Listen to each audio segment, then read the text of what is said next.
This is Grand Admiral Thrawn, and if you are listening to this podcast, you have excellent taste in art.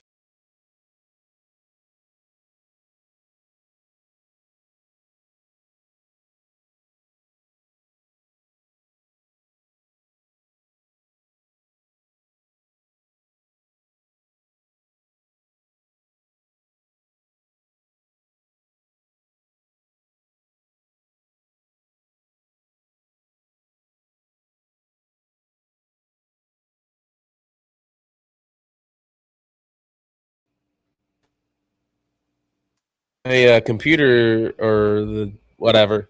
We're here. What's going on, everybody? Welcome into another episode of Nerds Galore. Technical difficulties, we'll figure it out as we go. Appreciate you guys being in here. Really appreciate having some new guests on, some new faces, as well as some old ones. We got obviously our co-host, Mr. Andy Garcia. How are you doing, Mr. Andy? We can't hear you guys. Oh, you can't hear us at all? I mean, I can hear you. I can hear you fine. There we go. Okay, There we so go. it's them. Okay. It's them. It's cool. It's We did always nothing and it them. worked. Your fault. Don't you love It's it? these guys' It's fault. always those guys' fault over there. Yeah. What's up, Andy? Good to see you, Howdy, folks. Mr. Ian. You guys will remember Ian here, our guest from last time we were on. Appreciate you joining us, good sir. And then new faces, newer. Reed. We got Reed over here. What's up, Reed? Oh, now you can't hear us again. These guys. And then we got Andrew down here, creator of Solarian Sun comic, right? Solarian Sun, yeah. Yeah. So appreciate you guys joining. Really excited to be here with you guys. Let's just start off with the new guy. I hope we're just gonna throw him under the bus right away. Andrew, just kind of introduce yourself and kind of explain your Solarian Sun comic. Sure. Okay. Well, my name is Andrew Fleming, also known as AFLM online, because my name is overshadowed by literally hundreds of other Andrew Flemings. So I had to pick an art name. My comic is a fantasy adventure comic in the kin of what if Tolkien wrote Thundercats and then set it in the Wild West. I love the brand of fantasy with the themes and the themes of Tolkien mixed with the artistry and animation of my absolute favorite, my love letter to Thundercats. And it is ultimately a journey of rekindling relationships, grieving death, and how good versus when it comes to my writing style, I love a black and white good and evil story. So like I'm very, Yeah. these are the bad guys, these are the good guys. There's no question about it. Let's tell a good story and have some drama in between and interpersonal character relationships. I love it. So yeah. I love it. So how long have you been doing how long ago did you start all this comic? I started writing Solarian Sun or at least concepting the idea in 2016. Okay. Funny enough, the main adventure itself was originally a D&D campaign that I wrote. And then luckily being a writer and an artist, I have the benefit of not letting those things go away. They don't just disappear, right? So I get to save those things and then create something. So 2016, I started writing and concepting Solarian Sun. 2019, I actually started producing it. Once I actually had the outlines and where I wanted the story to go, because in 2017, my dad passed away from cancer. Dang. And so this was my process of grieving his death, telling my story through this fantasy adventure, and then also telling other people in the world, okay, this is how you grieve death. This is how family, faith, and all these things line up to accomplish these things. And it's all mixed in with fantasy, right? There's an apocalypse happening, and how do these characters deal with the oncoming apocalypse, and how do they stop it? So that's cool. It's very family heavy, very character driven. There is action in it. I have plenty of action in my comic, but boyo, is there a lot of talking. But it's these characters and how they develop their relationships with one another. It's great. I have such a passion for it. I've been doing it I don't know how long now, and now I'm on the convention tour. My 5th book is coming out. We were just That's talking so cool. about the show that the 5th book pre-launch Kickstarter page is up. So it's been fun. I love it.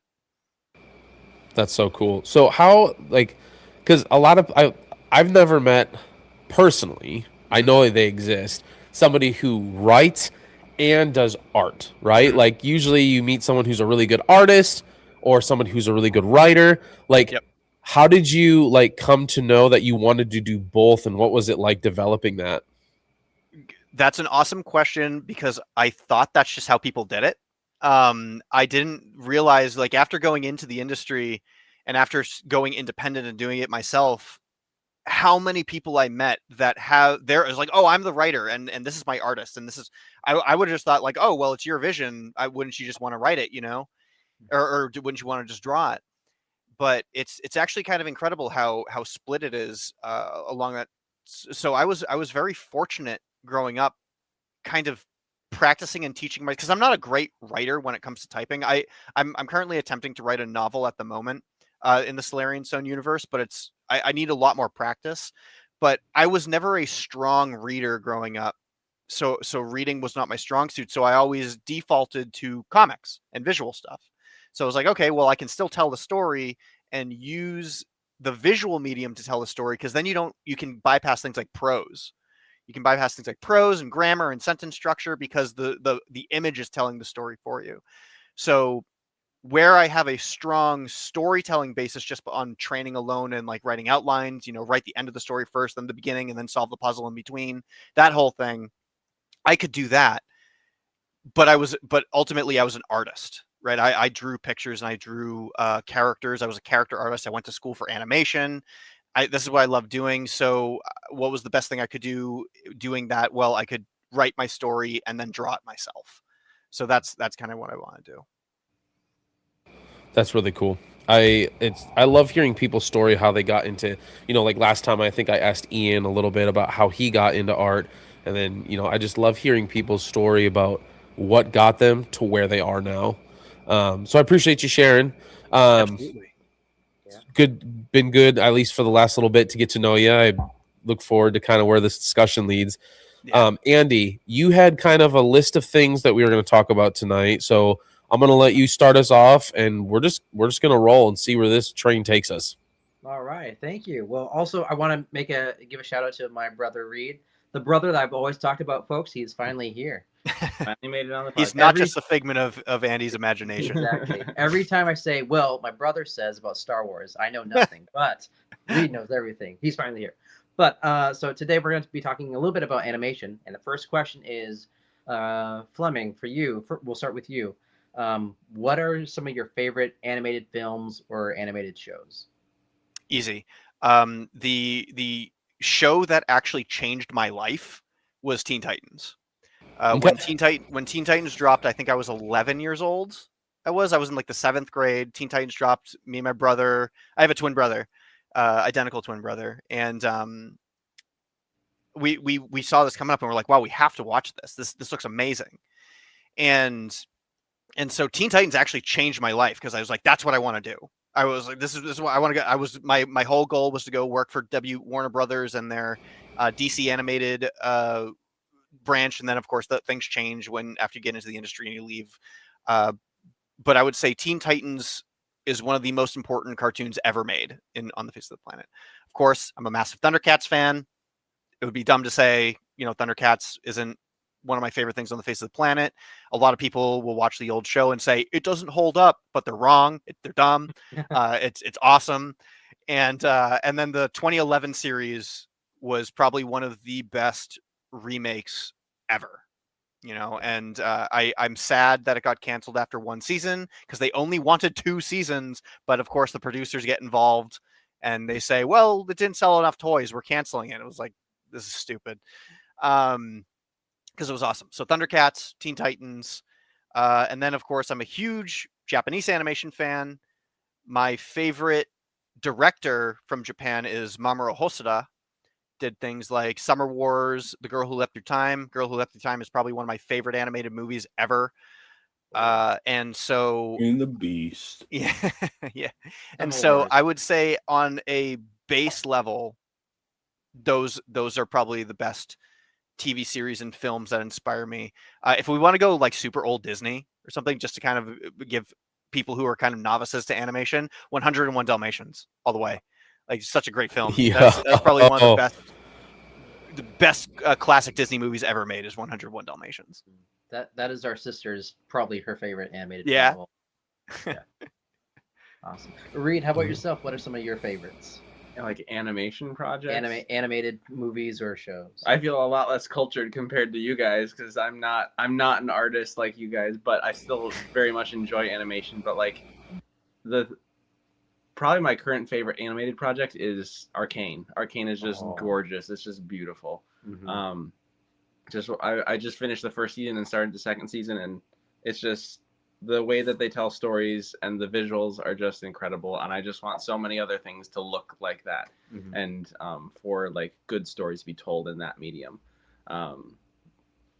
Yeah, no, I just really quickly want to say one of my favorite like examples of like visual storytelling is the bridge fight sequence between Jinx and Echo.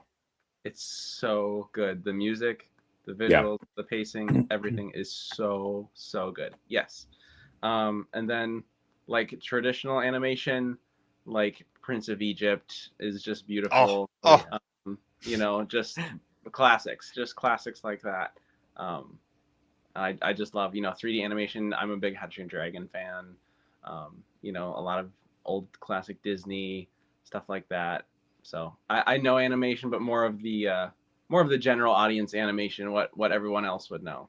From the entertainment side of it, which is good because I mean, even though we're artists and you're not, as you put it, you're the one that's entertained. We make the things that you're entertained by. So if you're not entertained by it, then we're doing something wrong.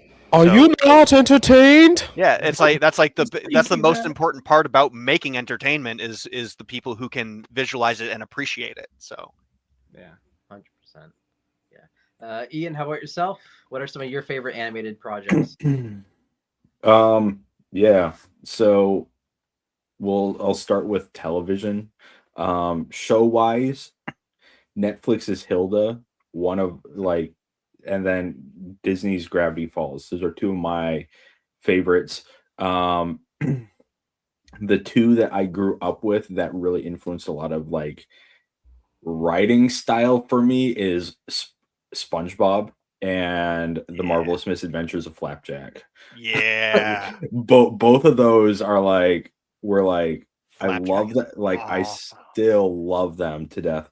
And they like, yeah, they are very, it's not something that people now would look at and go, oh man, especially like Flapjack, like this is amazing, but it's just well written. Yeah. And so yeah.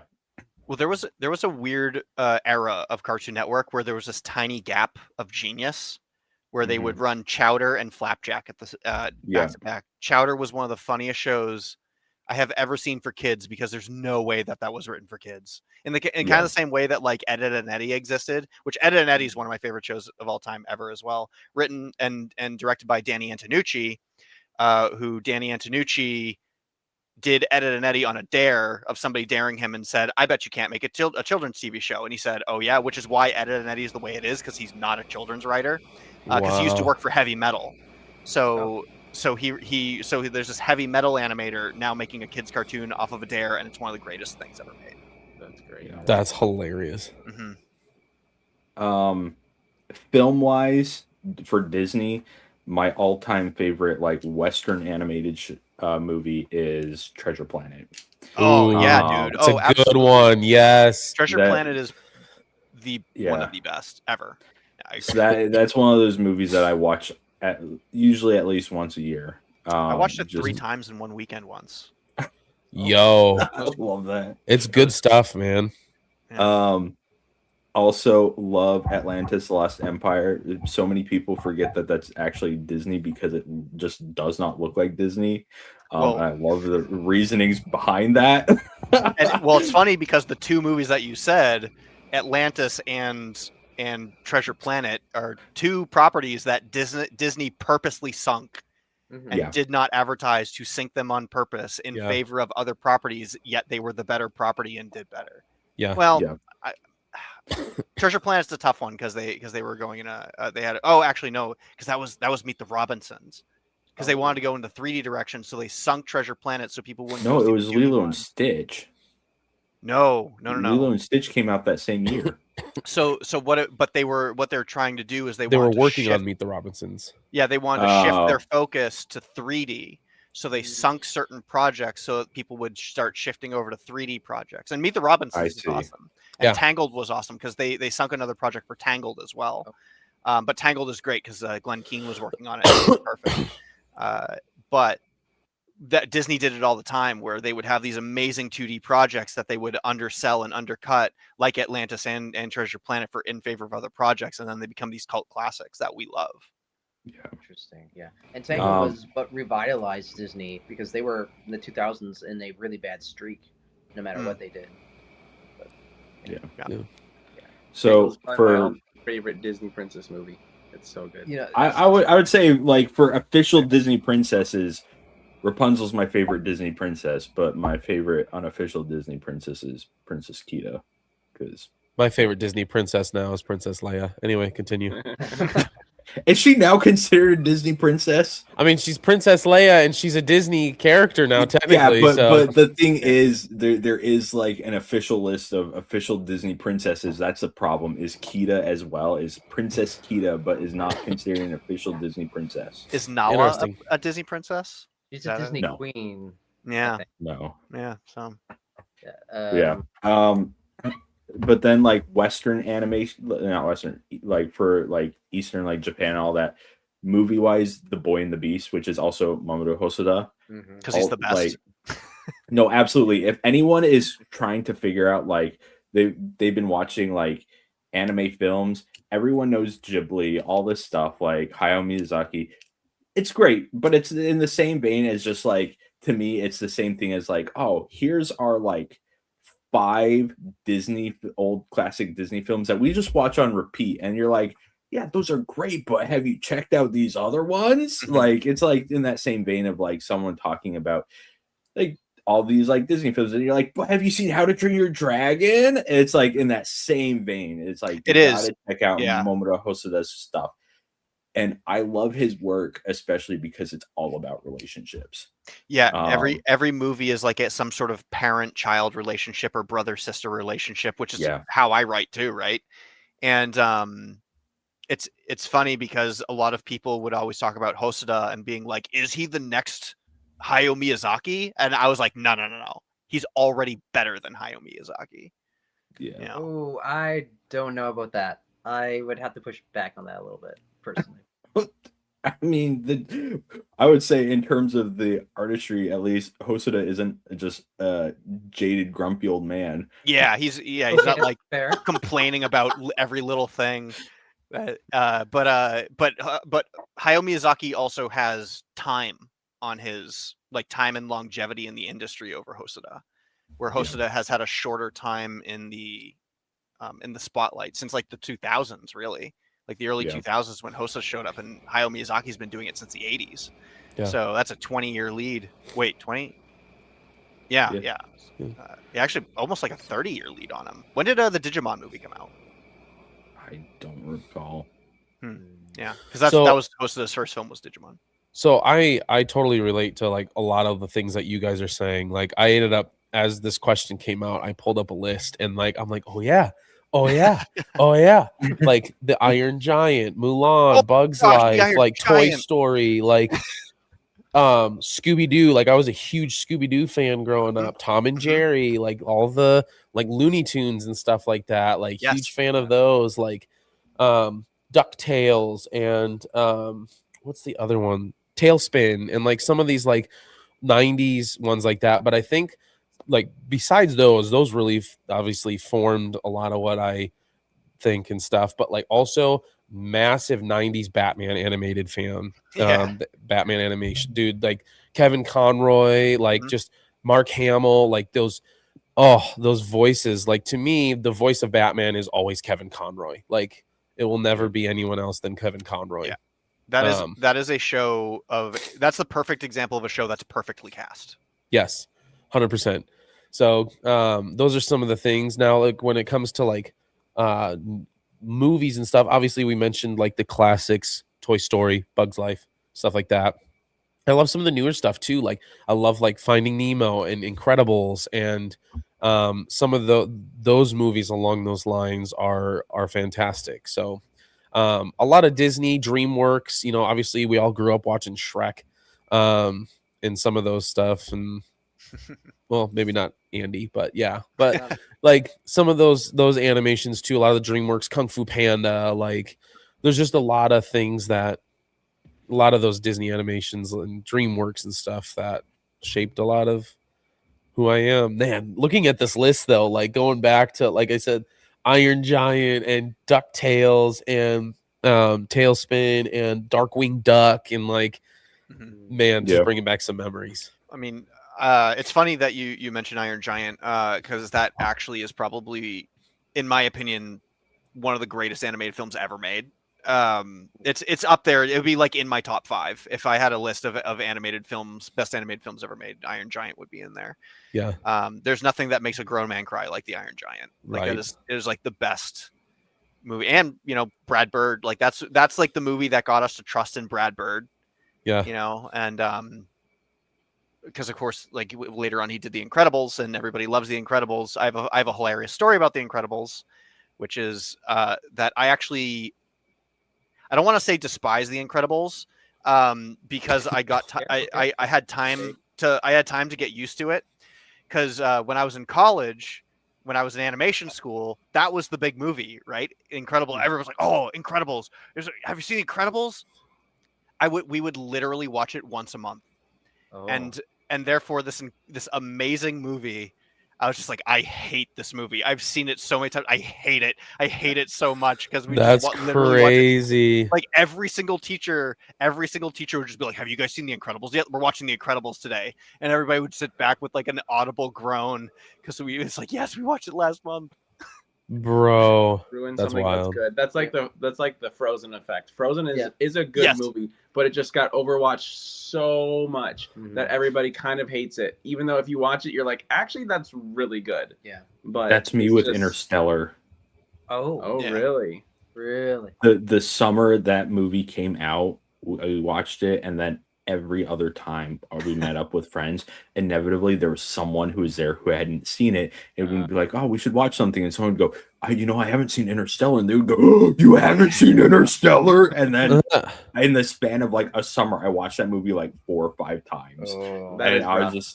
That's a long movie to watch 4 or 5 times. It is. Very much. And that's why I was just like, I'm done with this film. Yeah, it's like, guys, I'm gonna go do something else. It's fine. Yep, 100%. When we were in Taiwan, we watched.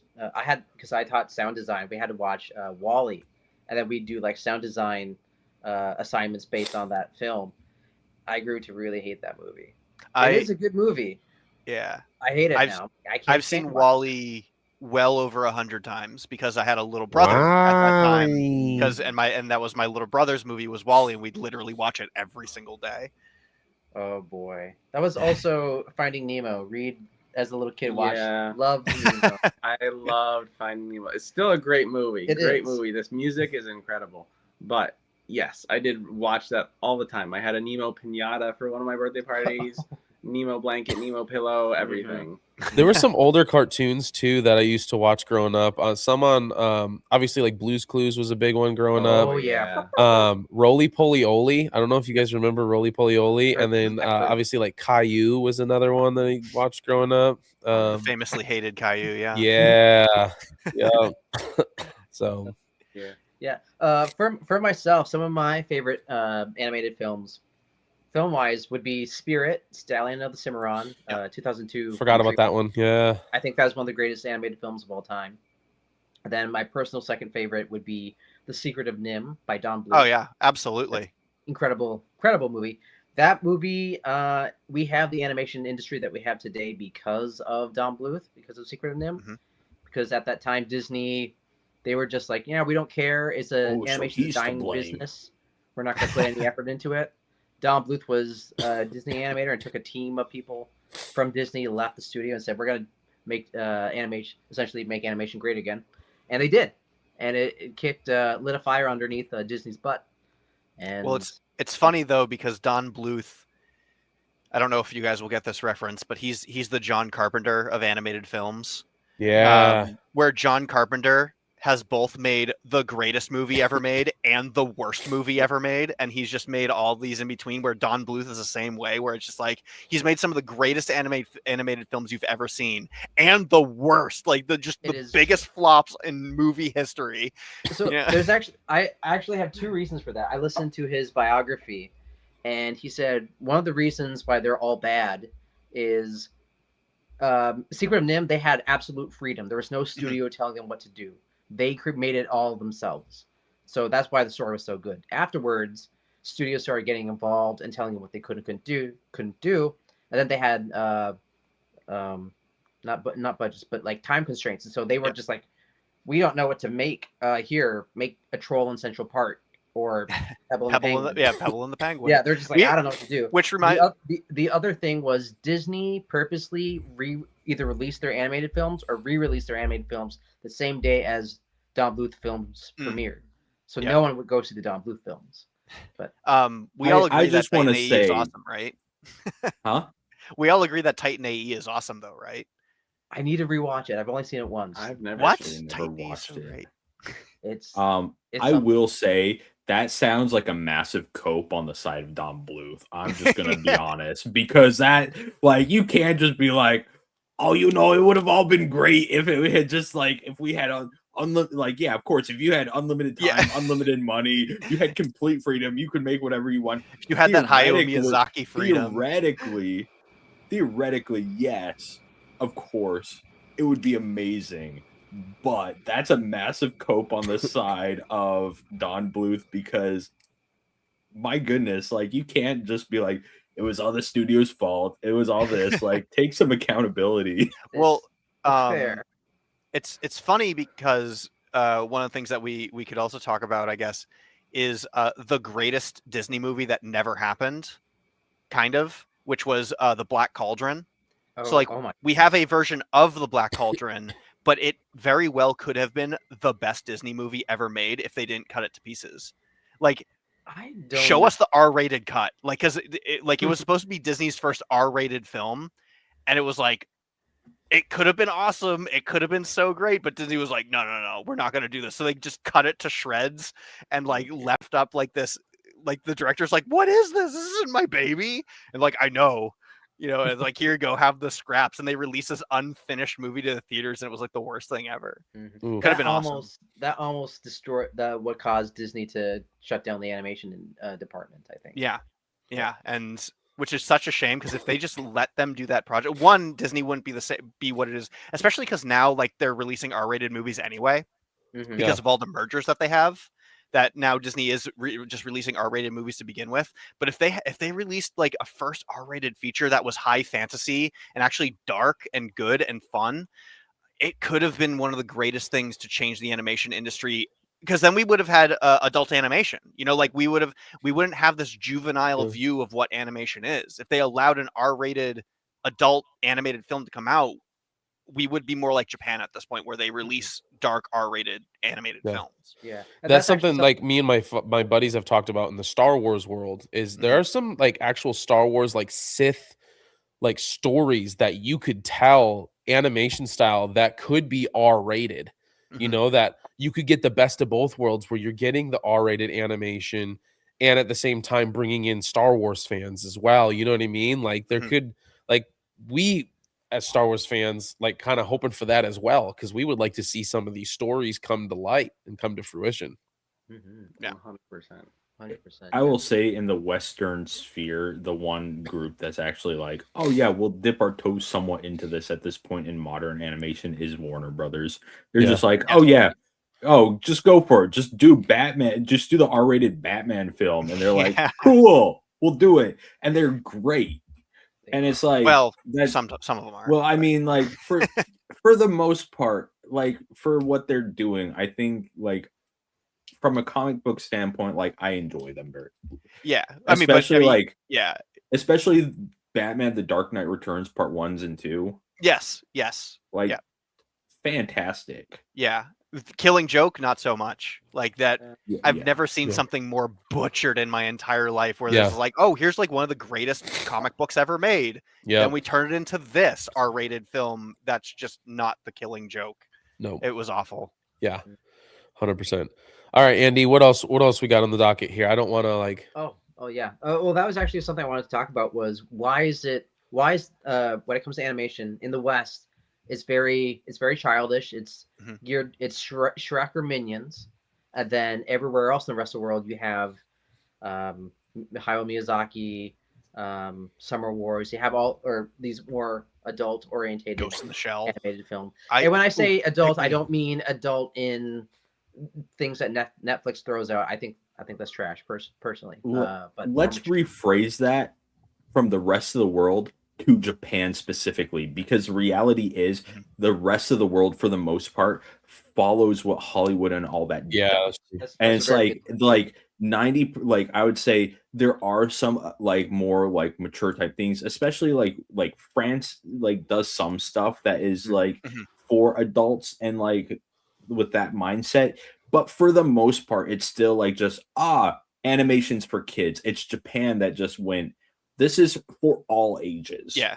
This is our main type of media that we are going to make money off of. I can answer that question though. Why is go for animation so childish and Go stuff?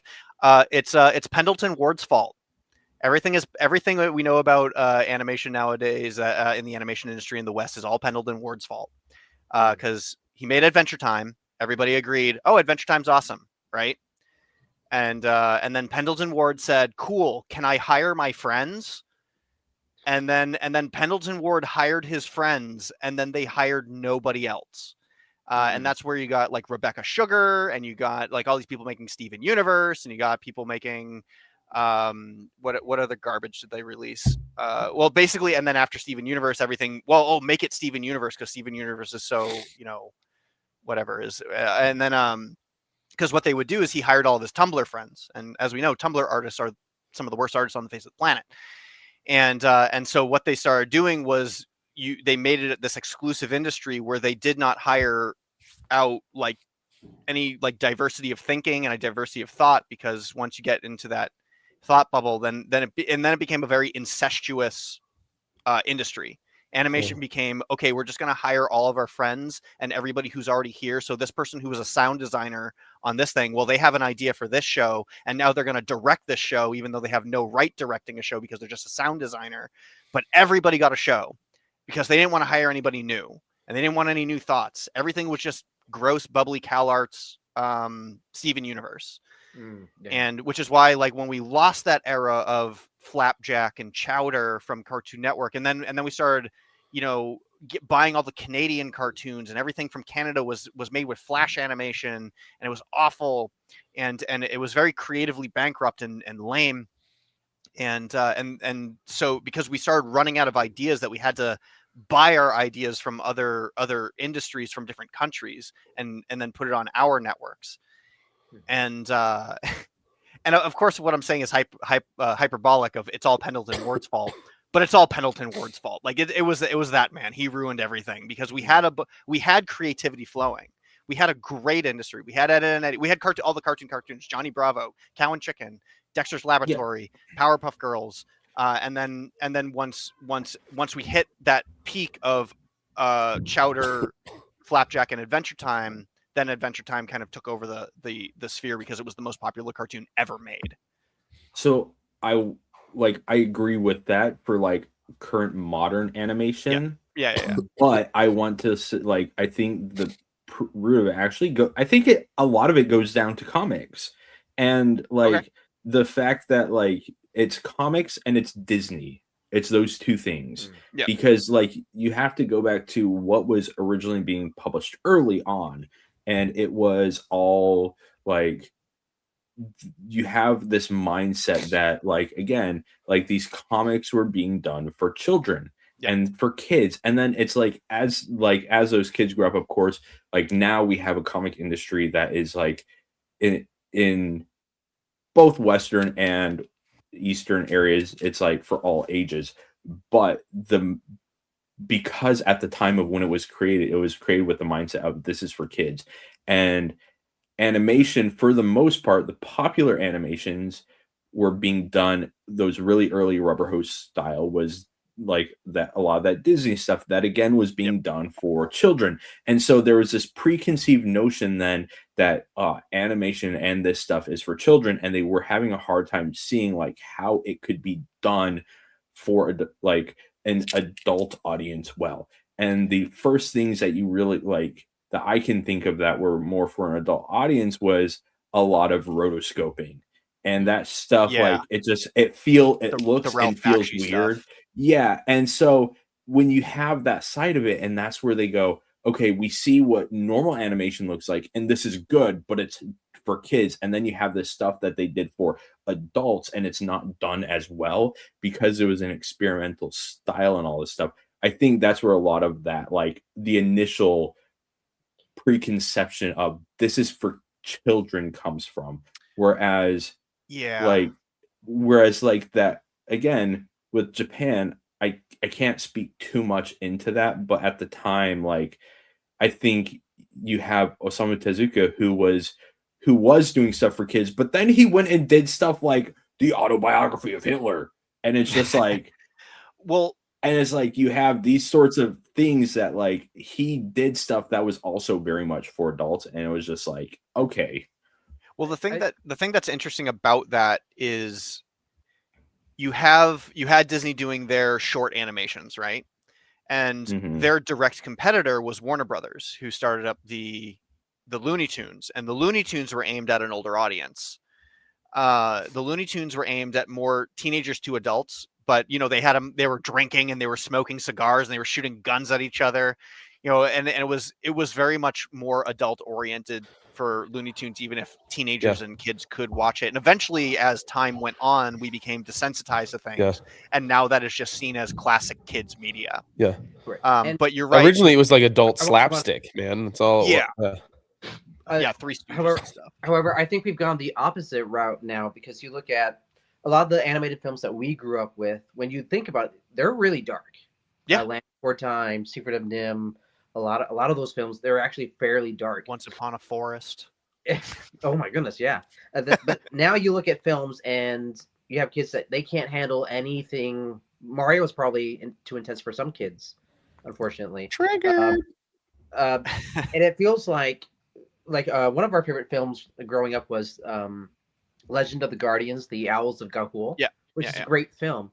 But you have a lot of these great animated films that if they had done well, and we'd have incredible stories in animation, but because they didn't do well, because they weren't funny or maybe a little too intense for kids now, they don't make money. So studios say, no, we need more fart jokes. We need more. Well, that's the thing. I think this is my take on it. Is it's all about money. It's just where's the money coming from, and studios don't want to take a risk on something that may work well or may flop. They just want consistency, so that's why they're putting out all the same thing. It's all like when you said Minions. And 100%. It's just consistent because they know it's gonna make money.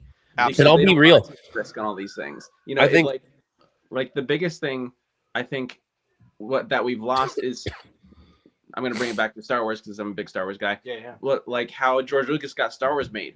He made a movie that was mainstream, American Graffiti, and it kind of went with how things were going, and everybody loved it. And then I forget the guy's name, but the head of head of Fox, I forget his name, but he basically just said, "Here, I want you to make me a movie. I don't care what it is, and just make me a movie." And George Lucas said, okay. And he made the movie, and he brought it to the guy, and he said, I don't understand this, but I trust you because you're the creative guy that I hired. Like, that's what we've lost, is people willing to take a risk on something that's new, that's different. You know, it's all about money. Yeah. And you've just got too many executives that are just they have their formula that they know will just hit every audience, that will make kids laugh. You Yeah, put a but cute not character in creative there, you make people. it really funny, full of jokes and everything, and bright Well- colors, and it'll do great. I think what you just said there is also super key. Make it super funny, really quick, and we put a lot of jokes in there. Why? Because our kids have lost their attention spans. Yeah. Right? You look back on when we were kids and younger, the Looney Tunes and stuff, and even beyond that, like a lot of the cartoons and animation, like okay, Batman the animated series, great animated series for the voice actors and stuff, but the plot was also good. You had to follow along with what was going. You look at the cartoons now, even the ones geared for adults, Family Guy, American Dad, all these different ones. They're short, they're stupid, they're like very, very like bam, bam, bam, bam. There's nothing to it. You can throw it on in the background and not even pay attention to it. So why are they? Yes, the money trail, 100%. I agree. They want consistency. They want easy. What's easy? Well, our kids, because of our 5-year-olds having these now, Yeah. our attention spans have gone. And so now the consistency spot is, okay, we're going to put a lot of bright flashing colors. We're going to make it super funny. We're going to make it super short. There's not really going to be any plot or anything to it because we're just trying to get a quick 20-minute laugh. And Mario movie too. 100%. Yeah. Well, So I think it's a combination of all those things. it is, and I kind of want to touch on what Reed said with the executives aren't willing to take a chance because they're just looking to see where the money goes because they're the money makers and they put all their money into it and it has nothing to do with creative people at all.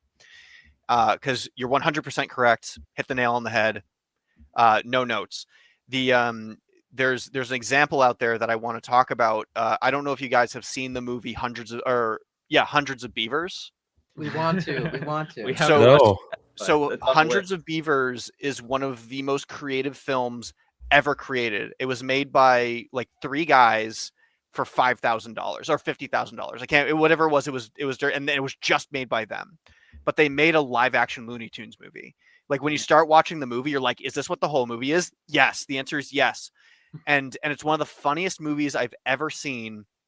And it's this guy who made art. He didn't make a film because he knew it was going to be like creatively endearing and people were going to be like, oh, like this is, but he made art. It is one of the most creative films ever because he took the biggest risk with a film I've ever seen because nobody's made a movie like it before in the history of movies at this point.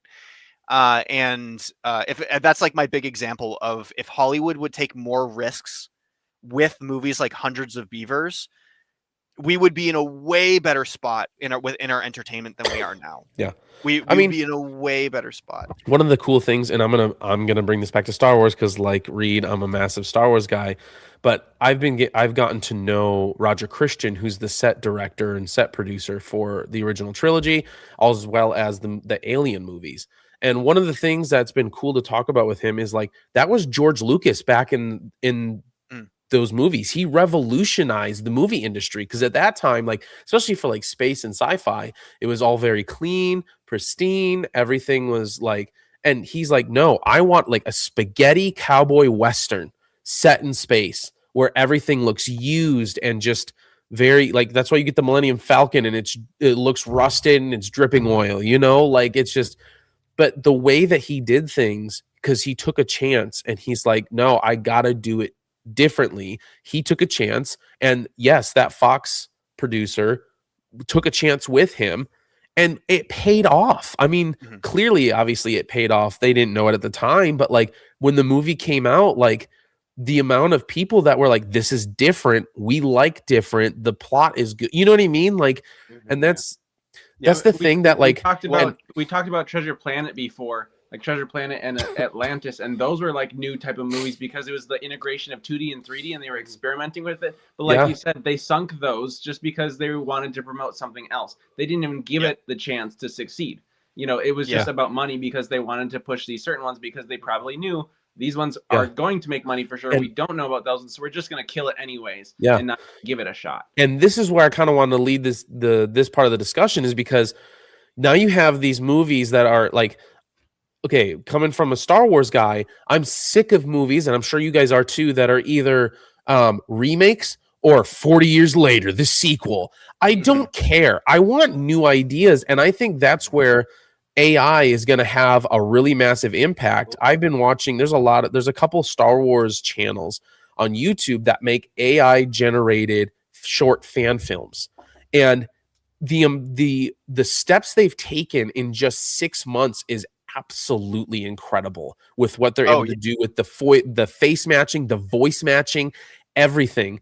And I would not be surprised within the next 2 to 3 years if we see an AI generated movie coming out from these people. And like I was talking to somebody about this, like back when George Lucas, right, it started making these movies, you had George Lucas and Ford Francis Coppola and all these different guys. They kind of created their own like legion of directors and movie producers and stuff, right, where it was this new thing and they kind of joined together and band together to create these new things. I think you might start in the next 2 to 3 years, if things don't really change, you might start seeing some of that with this AI stuff where people are starting to generate these AI movies and maybe creating some type of like coalition. That's the word I was looking for, of like AI movie makers, because Hollywood's just, I don't know. Hollywood's dead in my opinion. Like there's nothing like left over there. They're in their own little world, and they don't understand. I mean, again, the artists have been left out. Like he's like, no more artists anymore. No, nothing creative. We have to be safe. We just have to do brain rot. All the thing that you've seen over and over and over again. Unless you're virtue signaling, but that too. Yeah. Right.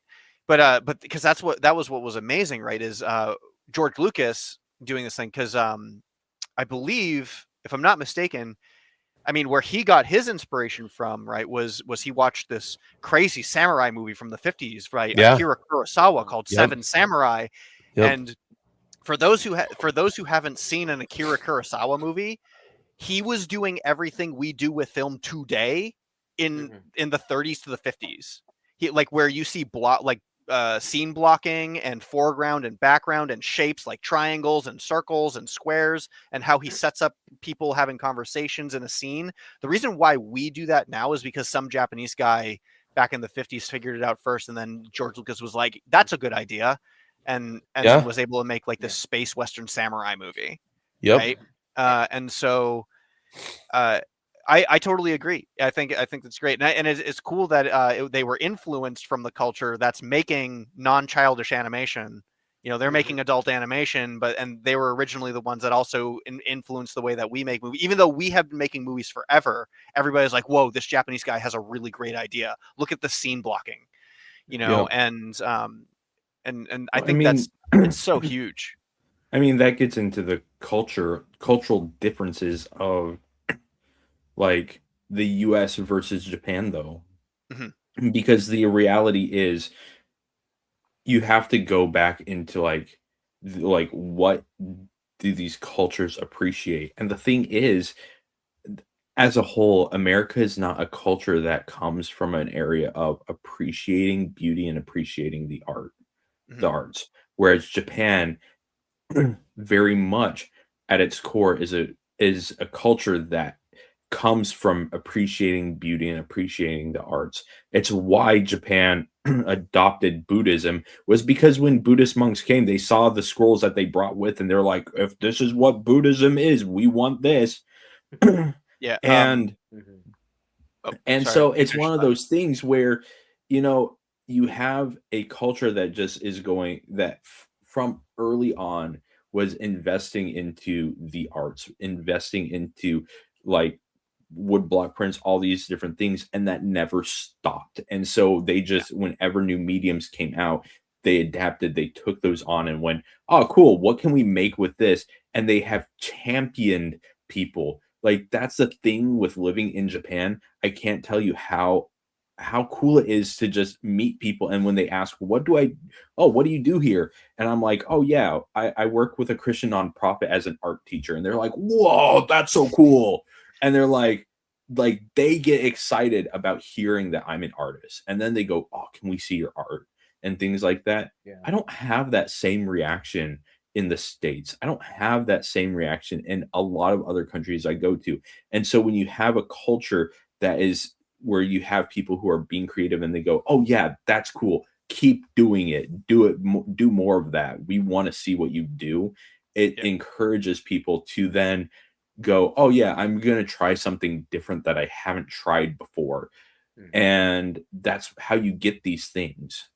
I Yeah. want to make a couple points before I don't know if we want to move on or something, but it reminds me because one of my buddies just got into anime, and so we started like going into all these different mediums that he may or may not enjoy, just to kind of test out the waters. So we all watched Ghost in the Shell, the original movie for Ghost in the Shell.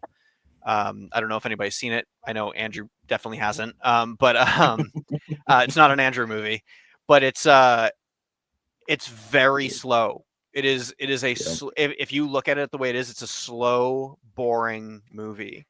And it focuses on, like, oh, what is humanity? Like if you get rid of your body, are you no longer human if your brain is in a shell? Like that kind of whole thing about singularity, right? So it's a very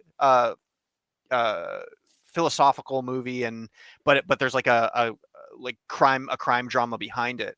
But so many of the scenes are just long drawn out scenes of look at these backgrounds that our artist drew, and they just sit and they hold on these buildings that they drew for hours, and it's raining, and there's like, look at these puddles that we have raindrops going in, and then the scene ends. That's what the movie is. And they wanted to showcase these amazing pieces of set that they drew, and so there's this appreciation for the art, because if you watch a lot of Japanese media, a lot of it is kind of slow and boring. But it's to kind of like pace itself and take its time. Yeah, maybe they're not as great as like story structure and pacing as we are here in the States, but it takes some time to slow down. The other thing that I wanted to touch on was going on this thing. This is why I started my own company and my own book, right? Is because I didn't want anybody telling me that I have to do something, right? I want to make my story, and because I saw a gap that needed to be filled. Of this is what I love. I love this thing that nobody else is doing, and I want to make this thing, and hopefully other people see that as well, right? But mostly I'm entertaining myself when it comes to this project, because nobody's telling me like I have to do anything to make my project happen. It's just me. And Quick and for that, like, I'm making my own thing. Yeah, go ahead. quick thing. Andrew said to check the news real quick. Apparently Trump and Vance and all those guys were rushed off stage after shots fired at the White House Correspondents' Dinner. Wow. Oh boy. Wow. Yeah, I just got a text from my dad right now saying, "Are you watching the news?" So that's why I was like, "What's going on?" Oh boy. Wow. They What said in the Trump world? Trump and Vance are safe. I think the cabinet made it out and are okay as well. That's good. This is Dang, wild, crazy. dude. That's That's for everybody. wild. Yeah. That's wild. But one thing I do want to touch on as we kind of move on here a little bit, and that's what I was trying to get into, like, because I know I think Andy mentioned that you, Andrew, possibly have some really strong opinions on the AI stuff. Sure. With, like I said, with this AI, what I think in the next 3 years or so will be a lot of AI fan films coming out. Like, what are your thoughts on the AI aspect and side of things? Yeah. So I think your timeline is absolutely correct. I think 2 to 3 years is a very generous time, because it's moving so fast that it's already hard to tell sometimes when something is AI and it's not. It's just getting better every single day. I'm I told all- I said like the more optimistic time view of like 5 to 10 years, but it's way faster than that. I think you're correct with the 2 to 3. So for somebody like me, where you got the AI bros who are like, I'm an artist now. I generated this thing and I made this picture and it's my thing. They're incorrect. It's not their thing. They generated it. They didn't put any effort into it. They didn't create anything. And so there's that side of the AI thing, but AI is an amazing tool. I think people are missing what AI is actually good for. And hopefully, so I use zero AI in my work. There's no AI. I hand draw everything. I don't even generate, panel layouts or whatever, like, to get good at panel ideas. However, the thing that I do with AI is I have my own local personal AI on my computer, so it's not going to any repository, it's not going to anybody's library, it's mine. So I trained an AI Laura to draw my characters. And I fed it a library of like, okay, here are all my Solarian Sun characters, here are all these things. And then instead of me scrolling for 2 hours on Pinterest looking for something that might be interesting, it's Jay. Hey Jay. Instead of looking for something that might be interesting on Pinterest, I just type into the AI, here's my character, I want them in this pose, make like 4 copies of them in this pose, and then I use that as inspiration, and then I redraw it entirely, right? So I basically just cut out me scrolling on Pinterest for hours looking for something that I might like. Instead, I make it generate something that I know I'm looking to do and I will like. So so I think that's how AI is great as a tool, but it's never the final result. Once you make AI the final result and it does all the work for you, then there's no creativity involved because you didn't actually do any of the work. There is something to be spoken for putting your blood, sweat, and tears into something. Oh, yeah. There's no blood, sweat, and tears put into somebody who typed something up and then generated something. But I think you are correct that we will start seeing movies, and I think in the future we're gonna start seeing a differentiation of genres. That's going to have an AI genre and a human-made genre, and movies will be listed as this was made by AI, this was made by a human, and but maybe then Hollywood will take a couple risks because there's no money involved, because all they have to pay for is server space and all the water that it takes up to make those server spaces. Right. That's all they have to Yeah. pay for. Yeah. Otherwise, like you're not dumping money into production crews. You're not dumping money into anything. They could be like, I want to see Hundreds of Beavers too, and make Yeah. something crazy like that. And that's where I I don't think things might get interesting is like if you do have a bunch of like I call them AI directors, right? But like you have a bunch of AI directors making these movies and it's things that like us as fans, whether it's new or different things that we want to see, no matter the genre, it's good plot, great storyline, like everything that we've been wanting from Hollywood for however many years. I could see them having to make some sort of, like I said, coalition or something together to band together because obviously it's big dog, right? It's Disney, it's DreamWorks, it's all these big dogs that are like, oh, you want to use that? Nope, that's mine now. Like I'm claiming the rights to this now, and now I'm claiming the rights to or the ability to do this. And like, so I don't know. I feel like there might be not a war, but like I don't know. Something's gonna have to happen. Something's gonna have to give. Well, I think the other part is right now there is a hidden AI that a lot of us aren't aware of that we are doing, and it's books. A lot of the books you can find on Audible are just slop books that have been pumped out like crazy and have clearly been written by AI, but it's so hard to differentiate it because when you basically feed an AI an author and it takes that author and mimics them, the prose is good, right? So so now you can have be like, I want this story, but can you write it in the style of Dan Simmons, and then it writes a Dan Simmons book for you, and that's really hard to. Sometimes that is because we were listening to a couple books and I was just like, guys, I think this is written by AI. Like, I'm pretty sure this is written by AI, and I was like, I don't know, the prose is too good, and I like, so we were trying to like discuss like whether this book was or was not written by AI. And now I'm just kind of thinking like how many books on Audible actually probably are just written by AI at this point. Probably a lot. Well, I think one of the reasons that we see Hollywood especially freaking out over AI is they're no longer able to gatekeep. The barrier to entry for filmmaking has suddenly not just opened but been knocked down. Anyone, as long as you have a good story, anyone can make anything now with AI.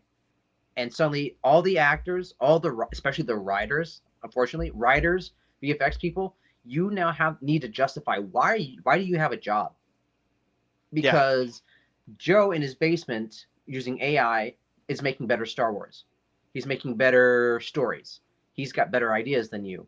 Why are you here? And I think that's why there's such a big, like, oh, we gotta get rid of AI and no AI in Hollywood, because now any of us here, if we wanted to, we can challenge Hollywood and make a better story than them. Let's be honest, most of us could probably come up with better stories than them right now, and they're afraid of that. I think that's what a lot of and don't get me wrong, I'm not hoping for like AI to take over in any way. What I hope happens is we churn like the current establishment into like a new sense of awareness of like, oh shoot, we've been sitting on our butts for the last however many years. That's like for sure, we right? better actually stand up and do something now. You know what I mean? Like I hope it kind of churns out this new awareness and want to make good, solid movies again. Yeah. Well, we got Project Hail Mary. So I do want to quickly chime in with all this because there's a key point that I think y'all are forgetting, which is and this is a really important side of it, which is the fact that they passed the copyright law early this year of the fact that AI generated work lacks human authorship and therefore cannot be copyrighted. I forgot. And the thing is, especially companies like Disney, if they cannot copyright what they are doing, they don't want it. Yeah, that's true. Because then anyone can use it. Groups like, again, getting into the art, groups like Wizards of the Coast, you find out that they've been using AI art in their books. Well, guess what? You are now free to use that art in anything that you do because there's no copyright on it. And so all of a sudden it goes, this is great for ideation. We cannot create a full product with this because I cannot copyright it anymore. Yeah. And so I think what you're talking about is what it's going to do instead is it's going to allow for the people who have these ideas to showcase their ideas and to be able to put them on a level playing field and put themselves out there in a way that they weren't able to before, and put them in and give them the audience that will go, oh wow, like this guy actually has really cool ideas. We want him to be working on this product. Give him the money to do this stuff. And so because of that, you're still going to have all these people who have to learn, have to know all this stuff. But I think specifically with the animation side of it, what it's going to really help with is instead of things being full on, like AI generated, it's going to be a lot of things where it's being used as in between stuff, like the tweening in animation, like getting those in between shots and things like that. Oh, look, we've had our artists create all these keyframes, all this main stuff. They did all this work. Now we're having the AI generate that in between stuff, and then we're going in afterwards and we're fixing it up. I also have a controversial opinion on that, which is we have these video game studios that have been caught, quote unquote, being let with AI, like Clear Obscura and all these things. Like, oh, we used AI during our production. Guess what? Nobody wants to texture the bush. Like, don't waste our time and being like, oh, well, we need this artist to go texture and make this 3D bush. No, let the AI make the bush. Who cares? Like, who cares about take all the mundane, time-wasting assets, making like these little assets that are stupid. I don't care if an artist didn't make the bush and the trees and all that stuff. Let an AI do it. I don't care if Claire Obscura had AI put into it.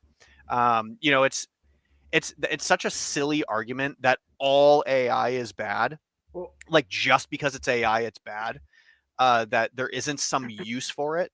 Because I mean, video games as of now, to make a good video game, it takes 10 years. Yeah. Cut out some of that time. Let the AI make a bush for you. Who cares? Well, right? You also get people that they're freaking out over AI. AI is the devil, but then they're gonna ask. I'm not gonna say the name because the phone's gonna react. They're gonna ask the phone, "Where's the nearest restaurant?" Within the same. within 5 minutes of ranting about AI. Guess what? AI is in everything. It's in your computer, your phone, your TV. Oh yeah. You live on AI. It's just finally visible. Yeah, we've all had our information stolen. It's way too late. Oh, 100%. Yeah. There's no going off the grid at this point. We You're have- already yeah, we on have there and zero autonomy. 100%. Yeah, no. 100%. Yeah, let's any last thoughts on this, and then I know that people need to get going soon, so we also want to talk a little bit about the Darth Maul show that came out recently. Any final thoughts on AI? I think just kind of what Andrew was saying is, and Ian, where I think AI, like the video generation, what I would love to see is for it to be used for concept art, for, like you said, the mundane things. I think another use case that I would like to see it used for is like letting, like, the great thing about AI is that it's so accessible. I do think that I wish that they would have kept it not so accessible to everybody, because now we just have so much slop. I wish they would have kept it a little bit more for professionals only and not just for the general populace, but here we are. So I think what I would like to see is for them to do almost like film festivals, short film festivals, where these people that have great ideas, that are good storytellers, just use AI to present their movie as a short film or whatever, and then a big studio picks it up and says, okay, now we're going to take this AI thing that doesn't look great, it's not perfect, we're going to make it beautiful. We're going to take the story, expand it, make it amazing. I think of, you know, I haven't seen it, full disclosure, but like the movie Whiplash. It started out as a short film. It was very short. Everybody loved it. It was very well received, everything. So then they turned it into a full blockbuster movie, and it also did really well. That's what I would like to see with AI, where they take these shorter films, cool ideas, studios get to see, wow, people really like this idea. They really love this story. We're just going to make it better. And like you said, also, I think it is going to make Hollywood have to raise their standards. They're going to have to make good things, because AI is getting so good that there's no reason for, like, Hollywood is either going to just stay at their level, and it's just going to, nobody's going to really care whether it's AI or Hollywood. They're going to have to step up and do something else and do something better that is markedly better above the AI, for people to really spend their money to go to the theaters to see it. Otherwise they could just watch the same thing on YouTube. You know, that's what I would like to see from AI. Is I would like to see it make Hollywood raise the bar for things. That would be good. Yeah. Hollywood is That'd be so nice. low bar right now. It's just like, It's true. Well, you also look at like people making AI videos of Avengers. The effects in the AI films are going to look better than the actual Marvel films, because Marvel, their CGI has just not been great lately. Well, because I think that's what's going to be interesting, right? Is your is because you technically can't copyright like a visual effect. Make the movie, just have the AI do the visual effects. Right, exactly. Yeah. Not that I personally think that's a good idea. Again, like I'm talking all from theory. Yeah, same. Where I don't think any of this is a good idea. I think AI is a net bad thing. Like, so nobody listen to this podcast and say Andrew, AFLM Creative Solarian son, uses AI and thinks it's awesome. That's not what I'm saying. I think AI Andrew is a loves net AI. bad. Yeah, it's a net bad. It's making us lazy. It's dangerous in certain aspects of like even sin and whatever. 100%. But this is what we are going to see, and all the mundane tasks that are being done now are going to expedite processes. Yeah, 100%.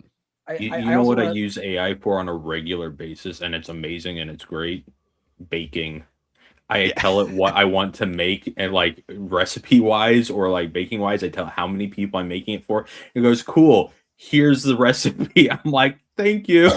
That's awesome. I made the mistake of because I'm typing a novel right now. I made the mistake of asking the AI. Like, I was like, be honest, AI. How am I doing? And it was like, you're an amateur. I was like, oh, that was such a mistake. But I get to talk to an AI. I ask it questions about my book. I was like, what character do you think is the best character? Oh, what do you think about this part? It's like, I thought that was fun. You know, it's fun because it's like having a conversation with somebody who instantly read a book. I didn't mean be honest. I meant be honestly dishonest. Okay, that's what I meant. It's like little less honest, AI. I think one of the things we do want to talk about too is This, like you said, Andrew, this Maul Shadow Lord show. Has anybody else seen it besides me, Andrew, or me, Andy, and Reed? No, but I do have opinions about Star Wars stuff. Okay. All right, fair First, enough. I want to hear about. You guys do your thing about Maul, and then I can talk about Star Wars stuff. Okay. Reed, you want to start? Sure. I mean, I've really enjoyed the show. It's not like, you know, when they said they were making a show about Darth Maul, there's so many ways they could go. There's so many things they could do. I mean, it could just be a deep dive into who he is and everything. And I was actually just listening to Dave Filoni and Sam Witwer have a conversation about like why they made the show and different things. And I think one of the good things that Dave Filoni said was, we don't want to dive too much into this character where there's no more mystery, there's no more like intrigue for this character, because if you know everything about him, then it just kind of takes the fun out of it.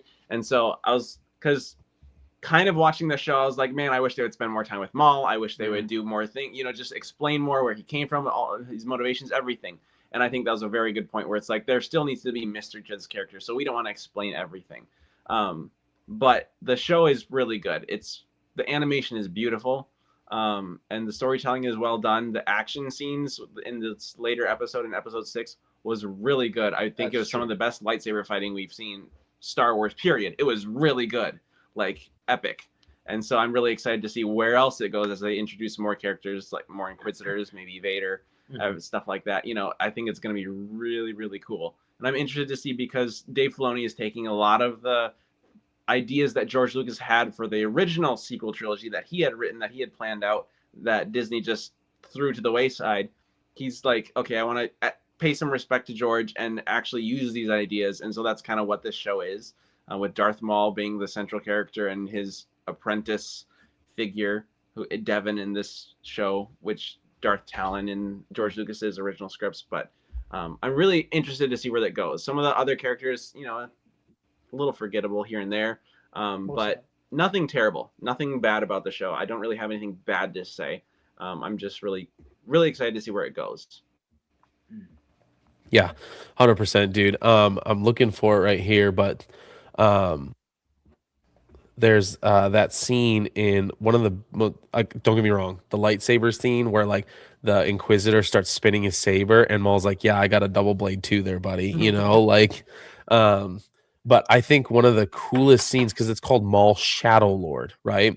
And it's right before that where Devin loses her saber and it pans down onto the tracks and you see the train running by, and in the shadows, all you see is the outline of Maul, and he's got his hands behind his back and he's just standing in the shadows with his head down as the train is passing by. And it's quick, but it was such a cool shot. I was like, wow, like even the detail in that small little like 1 second window.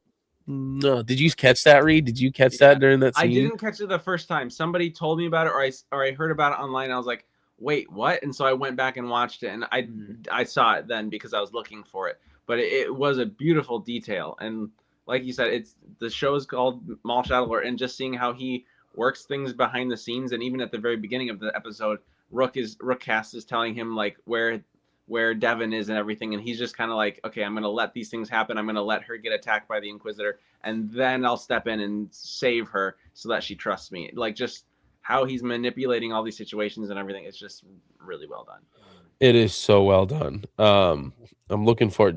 Andrew, did you catch that scene at all? I did not. I only saw it once. I haven't rewatched any of the episodes. Okay, I'm pulling it up right now because I love the shot. Like, it's just such a cool shot.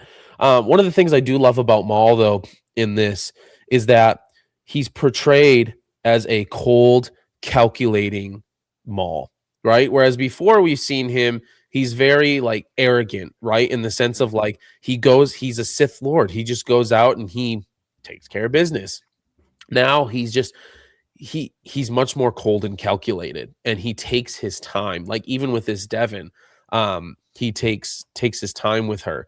Another cool shot that I loved was, I think it was in episode 4. I think it was the end of episode 4 when they're getting what's his name, the little dude, that's the like mafia dude out of jail, and forgettable character number one. Yeah, and they're leaving, and Maul is standing there, and he's like standing in the hallway, and everything is red, and it was almost like a horror movie because it shows like Devin up against the window, and then she starts to step back, and you just see Maul go, boom, like, and just look straight into her cell, and like just start walking over, and you just see like the shadow of Maul over, and it was like, whoa, like that is so cool, like it gave me goosebumps. I'm going to share my screen here.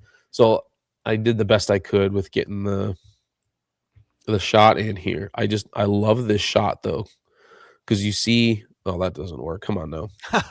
Ooh. There we go. There we You can go. kind of, it's hard to see, but you can kind of see Maul like right above the train tracks there. I don't know if you can. Ah, crap. There we No, go. Is that a little bit better? Right there. It's no. It's so dark. Yeah, Is it so I can see dark? him. I can see him. I got it. You're good. You got him. Okay, cool. Trust us, guys. Trust him. He's there. He's there. He's there, guys. Just trust us. AFL's got his HDR on his monitor. Yeah. But it was, I don't know, like Maul Shadow Lord for me so far has been really good in the sense of like the detail on it. That's what I love about it. Like you talked about the animation, Reed. The animation is so cool. It's like a mixture. It's not perfect animation, which I love. It's like a mixture of like a video game and like almost, this is going to sound bad, but it's not, like smeared painting. Like it's like very gritty and like textured. I don't know how else to like explain it. It's really, really cool and well done. Well, when I was watching it, I felt like it's Disney or Lucasfilm trying to catch up to Arcane. Yeah. Everyone wants to be Arcane, and Disney has been so slow at trying to catch up with the artsy style. I think this is the closest they've ever been to and it. that's what That's- in the interview with Dave Filoni, that's what he was talking about. Basically, he said he's like, I was watching all of these other projects and just seeing how far they're pushing animation, and he basically went to the team and he said, I want you guys to compete. I want you guys to do your best to see what you can do to really compete, because everything that we've done is so far behind everything else. And he said, I really want you guys to push the envelope for what Star Wars has done so far in animation. And so now we've got Maul Shadow Lord, which it's still not the biggest leap forward. It's still not Arcane, but it's definitely better. It's definitely, like you said, there's just something else to it. There's that texture, there's that painterly feel. It just really feels like there's care put into it. There's just, attention to detail in every frame. It's just, it's beautiful. It feels, in my opinion, it feels like Star Wars again. Yeah. And that feeling, because we've had a lot of projects with the name Star Wars on it, but they've not felt like Star Wars, just because it's got the name doesn't mean it feels like it's Star Wars, and so to me, this animated show puts that feeling back into it again. Gotcha. All right, Andrew, I got to hear your. Well, so here's like my big idea about Star Wars stuff in general is because I was telling you beforehand that I have like this weird opposite view of fan fiction and official, what they call official stuff. Because I'm a big proponent of like, if the original creator isn't making it, then it's fan fiction. So what Disney's making right now is fan fiction. But I like it when fans make fan fiction. So like when the guy who made like Star Wars Redone, I forget what that project was called, from way back, like when he's like this one guy who's like remastering all the old Star Wars movies and putting CGI and stuff in it. Like that's a great fan project, right? And that's good fan fiction. And like this Vader thing that you're talking about, like that's cool. A fan is making it. That's fan fiction. Disney has none of the original writers, none of the original like people, none of the original creatives. George Lucas basically sold it and laughed himself to the bank, right? With like, haha, like I'm done with Star Wars. Like they can do whatever they want with it. But like someone like me, like if somebody else, like if I die and somebody else starts making Solarian Sun and it's not my brother, like consider it to be fake, right? And I just feel like weird about Star Wars. Well, I'll talk about Darth Maul specifically in a little bit, but like I feel weird about Star Wars stuff in general because like I don't feel like we're actually learning like a real story about Star Wars. Because like even though like 1, 2, and 3 were like, those movies are okay in my opinion, of course. George Lucas made them, so that's cool. But and then which introduced us to Darth Maul, right? And Darth Maul was the Boba Fett of the prequel series, right? Where he was just this character who was the rule of cool character. He actually didn't have a character. He just existed to be like the guy with the double lightsaber. Which, side note, George Lucas's sequel trilogy that he had written up actually had Darth Maul as the big bad. That's pretty cool. And see, like that's great. So like I always have a hard time like getting into like new Star Wars stuff because like I feel like oh, if somebody who was really on the Star Wars team wanted to write something about Darth Maul, like who's actually intimately familiar, and not like these like guys who think they know who Darth Maul is, because it's not their character. They're just taking somebody else's character and saying, I'm making a story about him now. So like that's what like gets me, like it's hard to like get into the stuff, you know, because that's actually one of the great things about Maul Shadowlord, because True. I was gonna bring this up. He worked with George Lucas in the Clone Wars, and that's where they decided to bring this character back. George Lucas said, I want to bring this character back. People loved him. He was awesome. We're going to bring him back. And he said, Dave, you're going to work with me, and we're going to figure out why this character should be back and figure out his motivations going forward. Yeah. And George led Dave Filoni all that way. And now that's why I like Dave Filoni, because it's the closest thing. It's still not George Lucas, but it's the closest thing that we have to. It's literally his apprentice. Yeah, it's the connection to George Lucas there. It's like, his apprentice doing it, where it's still not George Lucas. It's still, different and everything, but specifically with Darth Maul, like this is a character that Dave and George had conversations about and like saw the future of this character. So for Dave Filoni to be show running this new show for Darth Maul, it makes a lot of sense where you can say, okay, there is some semblance of George here. Mm-hmm. Well, it's like what is probably arguably one of the greatest Star Wars properties of all time, right? Which is Genndy Tartakovsky's The Clone Wars, the animated series, right? Which connected the second movie to the third movie, and it's still revered as like one of the greatest pieces of animation ever made. I mean, Genndy did it, so like of course, like Genndy does. I mean, he's had a couple blunders, but but Genndy most of the time is pretty awesome at what he does. And like even though you have that thing there, which is kind of its own separate project, it still kind of like ties into the original story. Like that was a great piece of Star Wars media, especially like we're on an animation topic about animation, like talk about like great animated projects, Star Wars: The Clone Wars. 100%.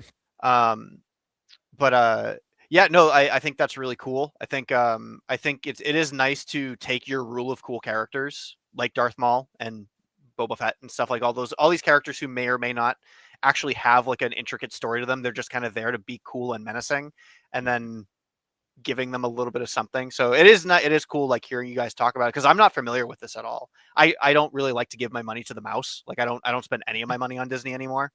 I don't like funding their little pet projects that they like doing, but but it's cool hearing what you guys have to say about it as somebody who's not familiar with like these new Star Wars projects. And that's the cool thing too, with like the new way they're rolling with at least on the Star Wars side. You have Dave Filoni is now the and creative controller of the Star Wars on that side. So I'm excited about that, because like Reed mentioned, he is literally like worked with George Lucas for years, was like his main apprentice for years. So like it's as close to George Lucas as we're gonna get, kind of a thing. You know what I mean? A lot of the ideas are obviously mixed with his own ideas, but a lot of those ideas are mixed with what George Lucas had originally. It would be cool if it was akin to how familiar are you with H.P. Lovecraft? I know of them. I know of it, and I have a buddy who his screen name is JT Lovecraft. Yeah, shout out JT. Yeah, like there's my H.P. Lovecraft book right there. Like I love Lovecraft stuff, but Lovecraft had this circle. Like Robert E. Howard was a part of that circle, and can't remember if Eggers was a part of that circle at all, but that might have been too early, but basically they had a circle, and Robert E. Howard would just be like, can I write a Lovecraft book, like to Lovecraft? Like, can I write a Cthulhu mythos story? And it was counted as canon. like they would all write stories within Lovecraft's worlds, but they weren't Lovecraft. You know what I mean? So like I would hope that it would be something akin to that, where it's not George Lucas, but they're intimately familiar with him because they're friends, that they would be respectful to the property. 100%. Unlike the way that I see things like 7, 8, and 9, which are just disasters. 100%. 100%. And it's funny that you bring up 7, 8, and 9, because I've had that discussion. Like, me and my buddy keep going back and forth, is in the sense of like, I think 8's the worst movie. He thinks 9's the worst movie. And for me, the reason 8's the worst movie is, again, having become friends with Roger Christian, he's the one that like came up with the lightsaber, the very first lightsaber. It's his baby. And there's a lot of story and lore wrapped up just in that lightsaber. And when at the end of 7, when Rey is, she's standing there holding the lightsaber out, and then at the beginning of 8, he takes it and tosses it over his shoulder. To me, in that moment, is a representation of everything Disney was doing in that moment, of everything previously Star Wars. We're going to take it and throw it over our shoulder because it's a joke. It doesn't matter to us anymore. And that's where they lost me. I was like, okay, I'm done. Like 7, not the greatest movie by any stretch of the imagination. It was a safe movie. It was safe. And I was like, same thing again. Okay, I'm interested to see where they take this. And then that 7 happened. And I'm like, it would have been so much different if she would have handed him the lightsaber and he goes, looks at it for a second, hands it back and goes, this isn't mine anymore. I don't want this. Yeah. Like, this belongs to you now. That's not mine. That would have been different than. Yeah. Well, we have Marvel that's Marvel writing, like 100% Marvel writing. But so I think this is weird. I don't want to go too far into a Star Wars talk, but yeah, the thing that really fundamentally broke it for me is Disney. You have like this company that is considered to be like the greatest of the greats, right? It's Disney. It's the name Disney. And yet they fail fundamentally on writing on a very basic level, which is when you're writing a story, it's a 3-story act, beginning, middle, and end. And every movie has to have a beginning, middle, and end. But first, what you do is you write the ending. You write the ending first because you want, like, this is what you want your audience to learn. Then you go back to the front and you say, okay, now all my characters are the opposite or whatever. And then you solve the puzzle in between. Then you do beginning, and then so you write to the end first, then the beginning, then the middle. Which, side note, one of the greatest writers to do that, in my opinion, is Timothy Zahn. That dude is amazing. Yeah, and the fact that they wrote one movie at a time is a fundamentally broken way to tell a story, which is why we got the disaster that we did, because they didn't know where they are going. And you have to write the ending first. Yes. That's the most important part. It's funny that you bring that up because I brought it up to a friend of mine. And I was like, that's the difference between, like him or hate him, George Lucas and all these other writers. George Lucas, for both of his trilogies, when he came and said, I want to put this movie on screen, guess what he had? He had an outline for all 3 movies. Yes. He had an outline where everything was going. Did he tweak some stuff along the way? Sure. But that's okay because he had his outline and he stuck to his outline.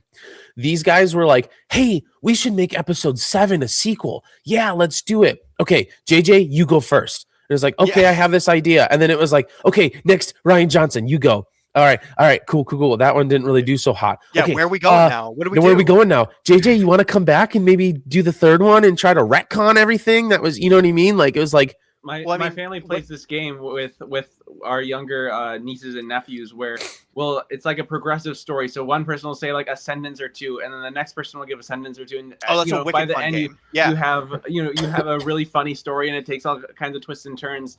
But usually there's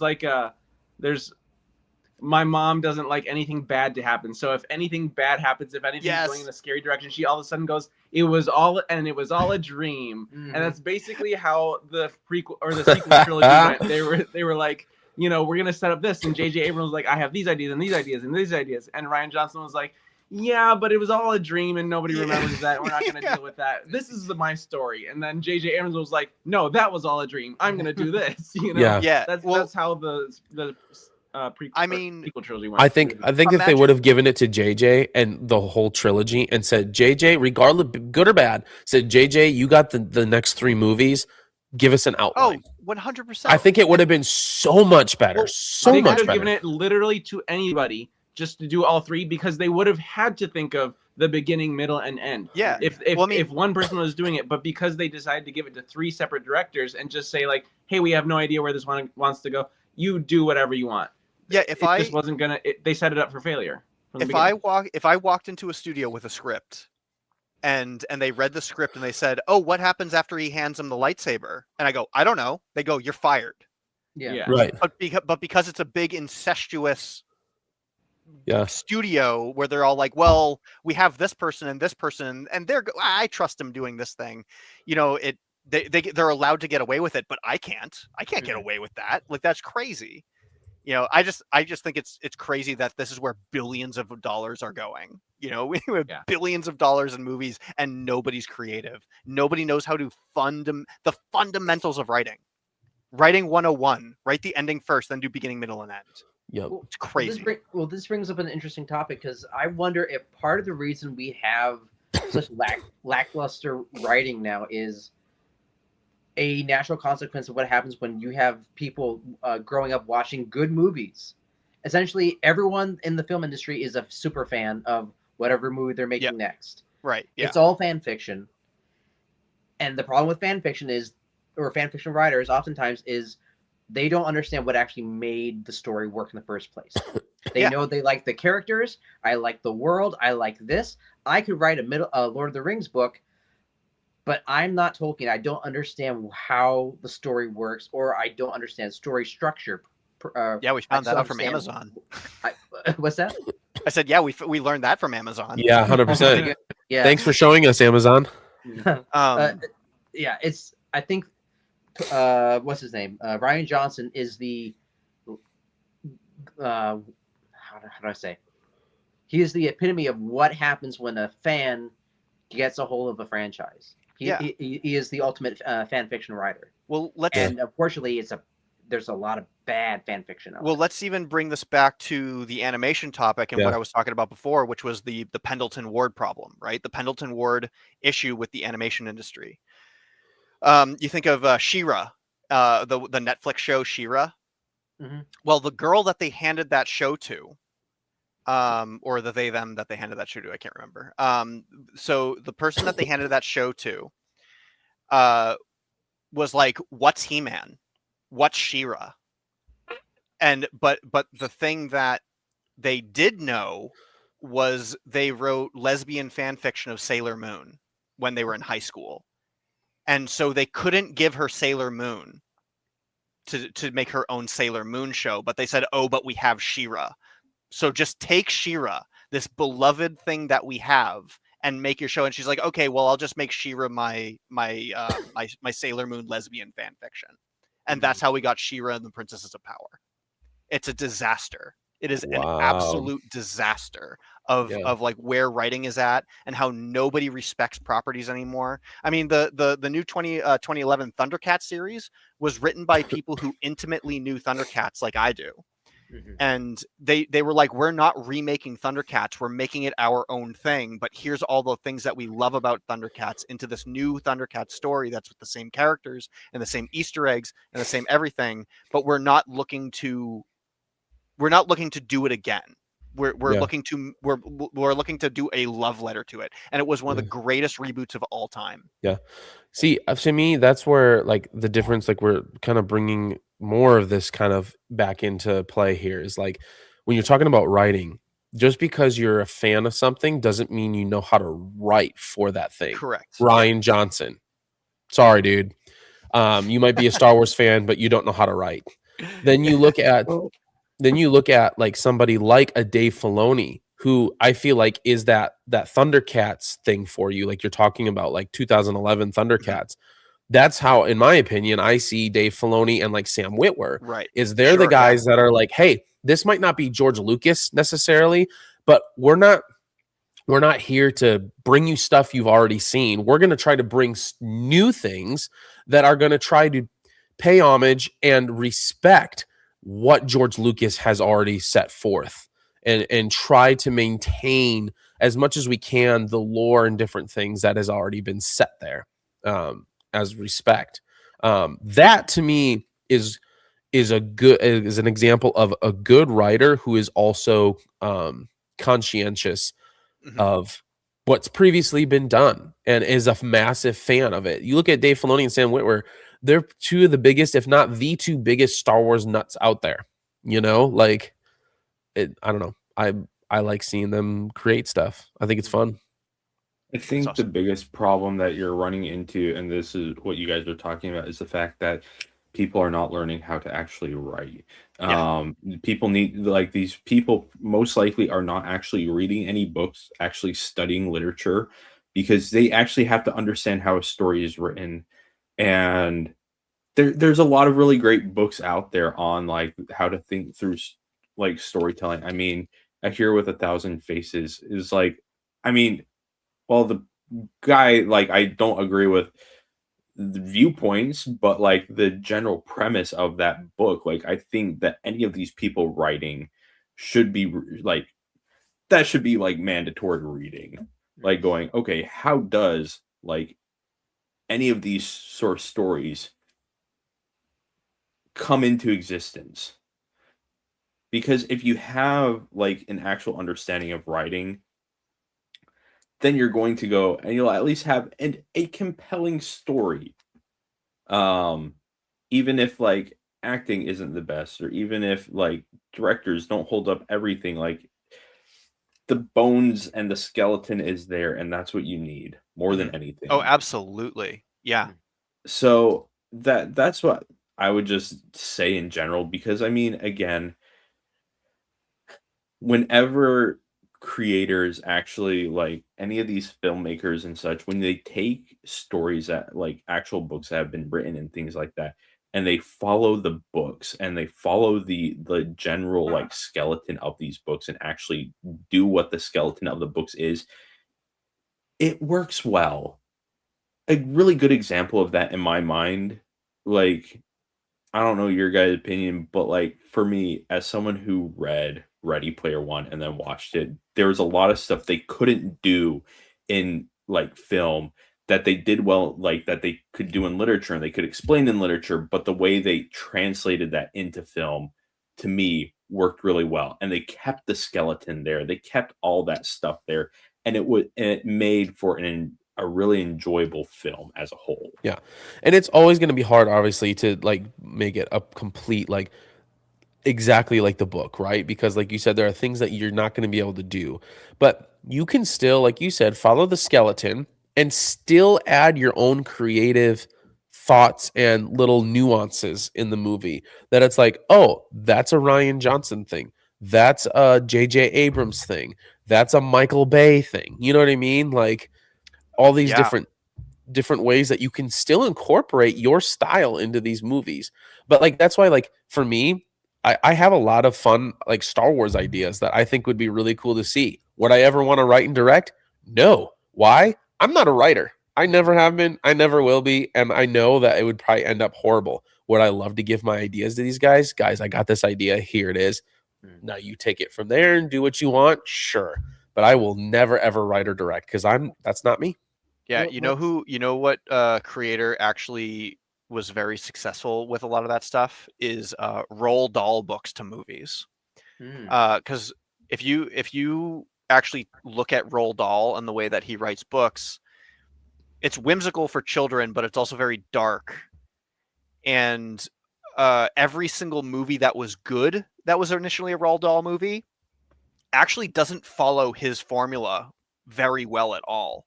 A lot of the directors had to take a lot of really creative directions with it. So movies like Matilda, Willy Wonka, and I'm talking like Gene Wilder, Willy Wonka, The only James and Willy the Giant Wonka. Thank you very much. yeah, James and the Giant Peach. There was another one that was really Fantastic Mr. Fox. One of the greatest movies ever made. Like all of those books don't follow Roald Dahl's writing and the book, but the directors were able to take the bones of what he had and make something amazing with it. So it is possible. It is absolutely possible. Yeah. But you have to have somebody that loves it. Take Willy Wonka. Like, how beloved is that movie, man? Like, they just came out with like a prequel to Willy Wonka with Timothy Chalamet. You know what I mean? Like, Willy Wonka is a fantastic movie, even made back when it was like, holy cow. And you're right. There's some aspects that are childish. There are some aspects that are like almost borderline horror. You know what I mean? Like Oh my gosh! that Like you're rolling through that tunnel with him, and he's like, nobody knows where we're going. You know, like you're just like, oh my gosh, this guy's insane. Like, yeah.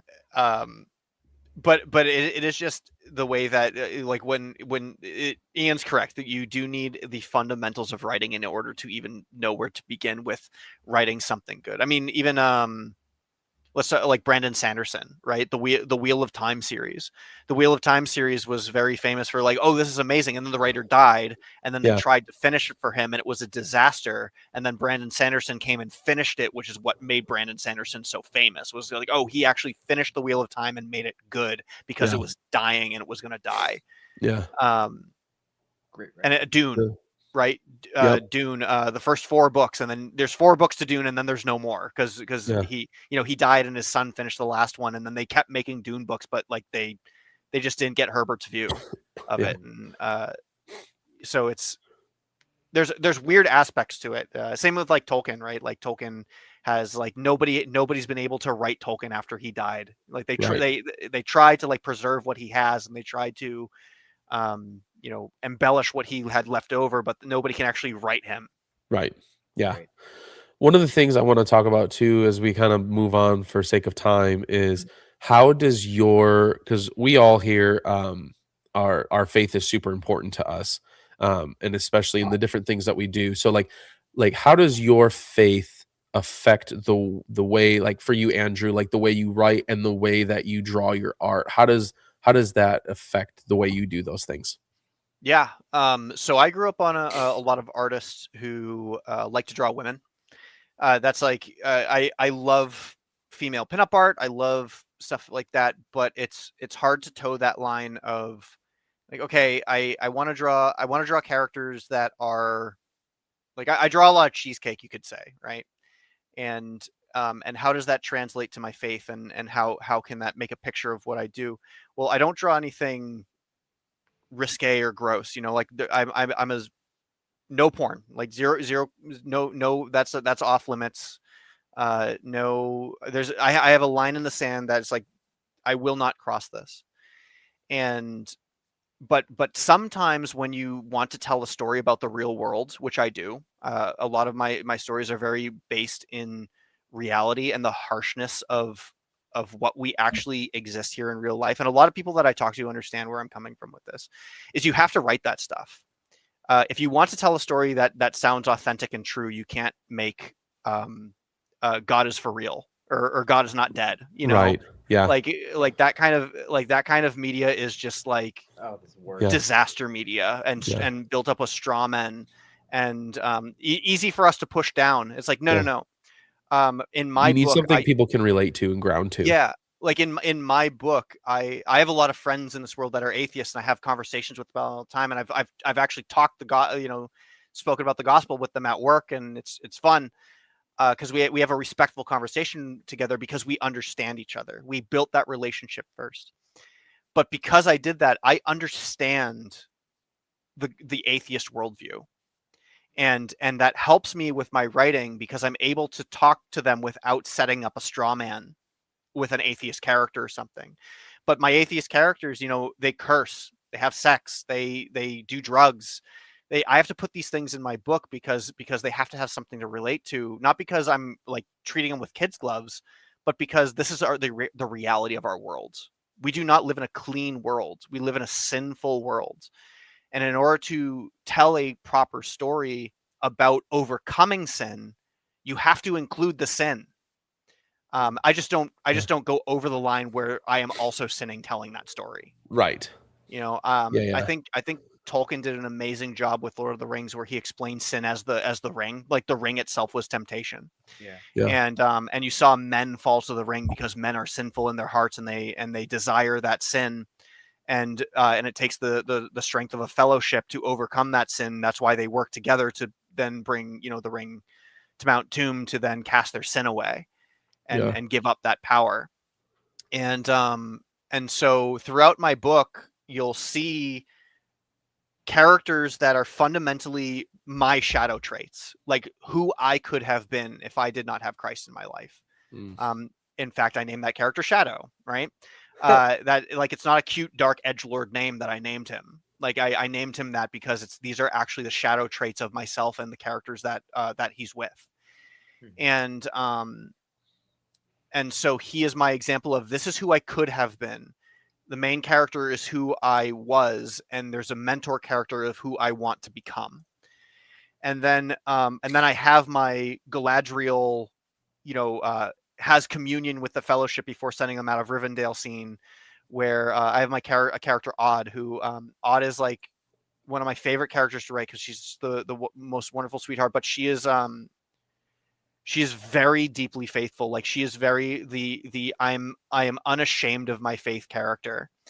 And there's a scene that I love where she prays for another character, and I actually just wrote out a prayer, like this long prayer in the book, and then there's a scene where Silver's family is sitting at a table filled with all of his siblings and family, and they all have grace at the table, like they say grace before they eat. And then eventually there's going to be a scene. I'm not going to say what it is. I'm not going to spoil it, but there is a like the sun shows up, and that's going to be like an emotional impact. So it's like this build up, right? Of I'm starting at a place where it looks like a secular book because it is a secular book, and then it builds up to that Christ-like message that I want to tell. You have to stick with it. You can't just be like a Christian reading a non-Christian book and be like, well, I can't read that, it's not a Christian book. You have to build up to that, because it's a pre-evangelistic view of this is how I want to start conversations with my viewers that I love so much, that support me in my book, and I want to talk to them about these amazing things that I know. So I put a Christ-like message in it and at the end. And so that's how I tell the story, Yeah. Dude, your artwork is great. Thank you so much. Yeah. So these are all, this is cool too. These are all my promotional arts, but these are all like the characters, like huge cast of my books. And then it goes into stickers, and that's cool, dude. Yeah. So, but as you can see there, like those top 4 or top 5 pictures that I do, they're kind of cheesecakey, right? They're like cheesecakey cute. I like cute, I like my females to be cute. I like to have very feminine women, and I get that compliment a lot, that people who read the women that I write in my stories are like, you write women really well. I was just like, thanks. I just write a character, I write how it'd be done. And I think I'm, even though I came from a point where like I learned from the artists and the greats who drew women, so I learned to draw women, and I love drawing women. I do it as respectfully as humanly possible, right? Even though I draw it in a way that would also sell at a convention, where it's just like, oh, I dress them in a cute outfit, or Rain's sleeping on a bed, and or Swift is like wearing a swimsuit, but like everybody wears swimsuits, like who cares? That's how I like to do it, at least. Some people may disagree with me. Some people may but if you have a conversation with me, I'll tell you about it. That the Solarian Sun is ultimately a faith-based book. It is it has, because like I said, it has to do with my dad passing away, and how my family overcame that trial of experiencing one of the worst deaths I could ever possibly imagine, which was my dad, who was my favorite person on the face of the planet, dying. And we struggled to, we struggled because it was sad, but we didn't lose anything, because we were like, isn't it so cool that we get to see him again someday? Yeah. And that he's actually lucky because he actually gets to go see Jesus before we do. Yeah. And our family really, we were sad, but we had each other. And we had the faith that we leaned on. So that's what Solarian Sun is about, even though it's this epic fantasy adventure book. Yeah. Real quick, I want to ask too, before, because I think this is important too, as quick as you can. Sure. Tell us how you came to Christ in the first place. Sure. Well, there was one night when my brother and I were really young. We were probably around 5 years old. And me and him were just discussing how scary of a concept hell was, and how it was like, I really don't want to go there. Yeah, I don't want to go there either. And so we asked our grandma, Grandma, we don't want to go to hell. What? How do do that? And then so our grandma was the one who told us about Jesus, and that's when like I believe that my heart was transformed. But it wasn't like a perfect transformation, right? Like you go through a walk, your eyes are opened, and you go through this maturity walk, of me maturing throughout my life, because even at that young age, I still feel like I was so immature, like I still fell into sin, and I still, as we all do still, right? Mhm. Solarian, that's another thing about Solarian Sun. Solarian Sun is very honest about my sin. I'm very honest about my own personal sin in Solarian Sun. But that's how I came to Christ. And then it was a slow walk of me learning, and then going to church and listening to sermons, and then growing into who I am today as an older Christian, still maturing in that walk. And still learning theology, and still going deep into, because now it's like I know the walk, now I'm going into theology, kind of a thing. Yeah. But yeah, it started with that day. I remember it vividly. Me and my brother talking to each other about hell, and then my grandmother talking to us about Christ. That's so cool. Guys, if you get a chance, go to this website down here, solariansun.com. Check out his comic. He's got it on there, and I'm sure he's got his other stuff on there somewhere as well. Yeah, So, there's links to everything: my Patreon, my X, my my Instagram, my art station, all on top page. Plus, you get to read the comic book for free. perfect. I love it. Ian, how about you, man? Like, I guess we'll start with, I should have started with this with Andrew. Apologize. You were kind of my guinea pig here, but like, how did you come to Christ? And then like, how does your art, or how does your faith in Christ impact your art?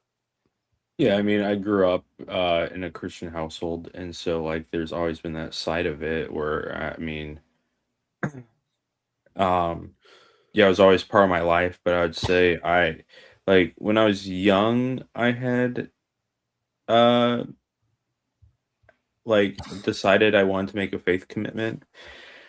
But then it was just one of those things again, I think with anyone when you're younger and you do that stuff, there's a lot of stuff that you just don't there's not a maturity there to it. And so as you grow older, like I got to a point where I was just again living in that household, the household I grew up in, got to a point where I was just going through the motions.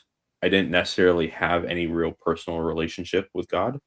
Um, and it was actually at a summer camp where me and one of my like one of the guys I was in like a small group type thing with, he and I both decided to recommit our lives to Christ. And it was honestly because of like a counselor who was there who just like loved on us, and the stupid areas of like the counselor being willing to break the rules, like almost in the way of like how Christ showing up is like him showing up and dying for us. It was him ultimately breaking the rules of how things were supposed to happen. He went, nah, we're gonna do it this way. um and in that sense, like we didn't do anything dangerous. We were just told like you're not allowed to be out on the beach at night. And like it was really like you're not supposed to be swimming or things like that. But like they just made a like hard rule, like no being out on the beach at night. And our small group leader was like, no, we're gonna go to the beach. And we just sat on beach chairs and we did our small group out there. We were like stargazing, all this stuff, talking. And it was just like through that, it was just like we were like, That's cool. I think just that small group leader, like just seeing us and being vulnerable with us and seeing us for who we were really helped. So yeah, so made a commitment then, and then since then it's just been a, like Fleming said, a progressive walk. I have my areas where I stumble, but it's just an area of like the race isn't about how fast you do it. It's about if you keep getting up and you keep heading towards that finish line. So, yeah. How it affects my art and all that, I would say for me, because of how I grew up and the things I grew up with, I think there's a saying which is, we are the culmination of the 5 people we spend the most time with. And so you like the more time you spend around certain people, you will like find that you pick up mannerisms. You find that you do certain things that you naturally will mimic people that you spend time with. And it's the same thing with like if you're in scripture, if you are spending time praying and things like that, if you're spending time with God, you're going to then mimic who he is as well, like his character that is shown in scripture. And so it's just one of those things that I think naturally will come out as like with art and things like that. Like I don't go into things going like, oh yeah, I'm gonna make this super Christian or things like that. But I think, like I've illustrated third-party D&D books, and like I was at a massive convention called Gen Con where it's like specifically for like tabletop gaming and all that. And we were there selling these books that we had made, and we had people come up and go, wow, your art, just there's something about the artwork in your guys' book that's just like inviting, it's welcoming. And it's one of those things where it's like I'm not necessarily trying to like outright do anything that's like, oh yeah, here's something Christian, but like naturally I think there are those sides of things where when we have that relationship, and then we pursue things with excellency, that stuff naturally comes out whether we intend it to or not.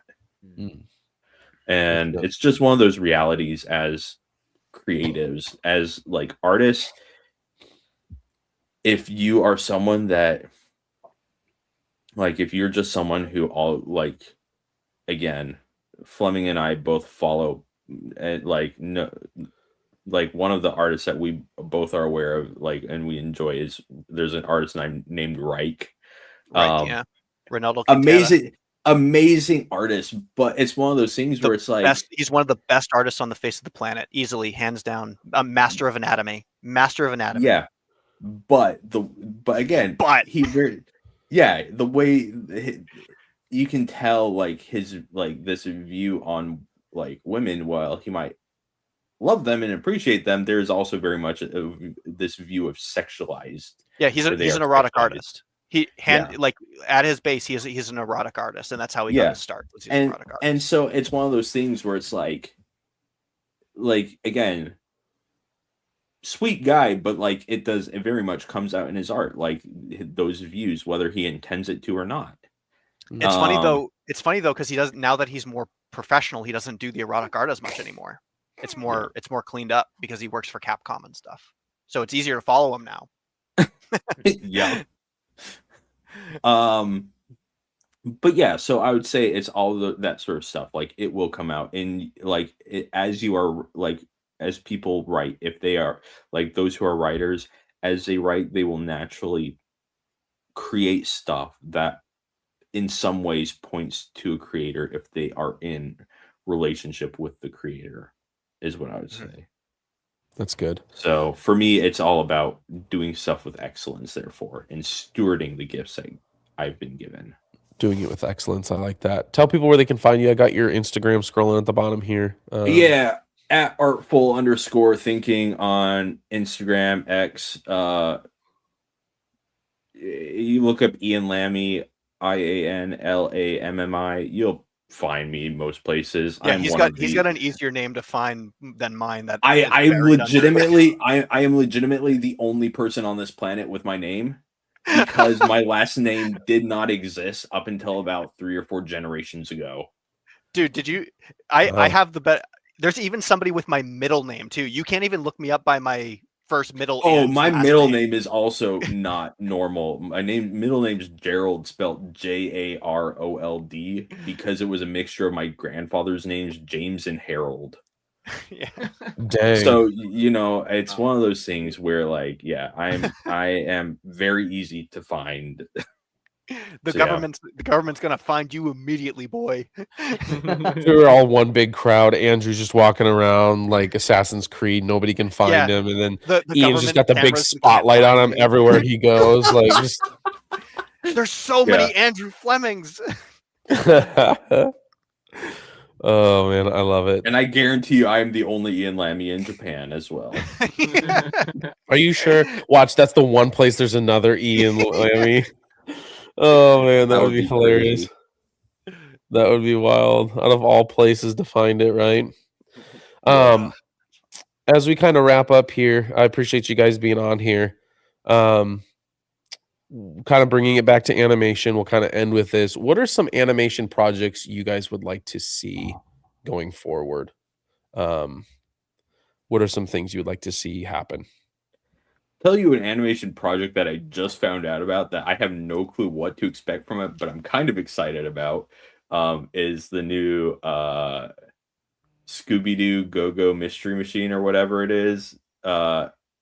It is Scooby and Shaggy in Japan, like hunting yokai. Okay. And it's done in an anime style, and they have a new Shiba dog as well, and they have 2 other new characters, and so it's a fully different group. And I'm like, they didn't just take the original gang and just shove them in Japan. They just went, oh, it's Scooby and Shaggy. Here's new characters. It's like the Adventures of Scooby and Shaggy that they used to do back in the 60s and 70s, where they only had yeah. That's awesome. So when I saw that, I was like, oh, this actually looks really fun. And I'm a person who loves yokai, which is just Japanese folklore. And so yeah, that's something I'm looking forward to. Exactly. In terms of like, I can't think of any like. There's definitely some like things where I'm like, oh, this would be cool to see as animation and things like that. Like there's some books and such that I'm like, I think this would be better as an animated film than it would be as live action. We're currently reading through the Stormlight archives. Definitely think that would be an amazing, like, make that an animated film. Don't make that live action. Like a high quality animated, like 2D animated film for like show for that would be incredible. Yeah, otherwise I can't think of anything where I'm just like, oh, this specifically I want this. I live in Japan. I read mainly manga, and so a lot of the stuff that I read where I'm like, oh yeah, I it's a 70% chance eventually I'm going to get an animation of the thing I enjoy. I'm going to piggyback off of that because I got something for you. So my favorite anime and one of my favorite animated series ever is a show called Elfen Lied. This is a Christian show. Nobody watch it. Andrew, don't watch it. It's not for you. You're not old enough. It's very adult. It's gore, nudity, swear, everything. Like it's very intense, wonderful, heartbreaking, dark romance story. It is awesome. It's also Stranger Things before Stranger Things. It is my favorite story ever, and because it is the first story that's ever like really broken my heart, and it was also the first animated thing I've ever watched that said, "Oh, you can do adult things with animation." So I was like way too young at discovering it. But I have over here on my manga shelf down here, that's two copies of the Japanese version of it. So when the anime came out, it was only half done, so they had to make up their own ending. So only half of the manga is animated. But there's Hellsing right here. Hellsing, they did a thing called Ultimate, where they animated all of Hellsing shot for shot from the manga, and then they did the same thing with Full Metal Alchemist, where they made Full Metal Alchemist Brotherhood and did that. I would love to see them do that with Elfen Lied, because I want to see the rest of it animated. If they just start over, do Elfen Lied all over again, make it shot for shot of the manga, but I know they never will, because the era of uncensored, gory, bloody anime is kind of over. We kind of missed the window for that. But it is one of my favorite properties ever made. The anime is still probably one of my favorite animes ever made. I would love to see it finished. That would be like my dream project. I would actually argue that it isn't, like, it's not as common, but it's not over. Like they still very much do that. I think if like the right person came along and pitched it to Netflix, with Netflix like supporting like and paying these different companies to do anime series. See, now you've gone and said something that I don't like, which is pitch it to Netflix, because I know they're gonna ruin it. So no, I mean, like, Well, so I think of like the fact that Netflix is paying with studios to do the One Piece. Right. Yeah. No, I get what you mean. I get what you mean. It's more that like in Japan, Amazon and Netflix are the two distribution companies for anime on like a digital space. Correct. And so that's more what it is. Like then they go, yeah, we are the ones who get to then distribute it and all this stuff. Gotcha. Same thing essentially as right now with The Chosen and Amazon. Right. They're still doing their thing, but now it's just being distributed on Amazon first, eventually on their website. Gotcha. Yeah.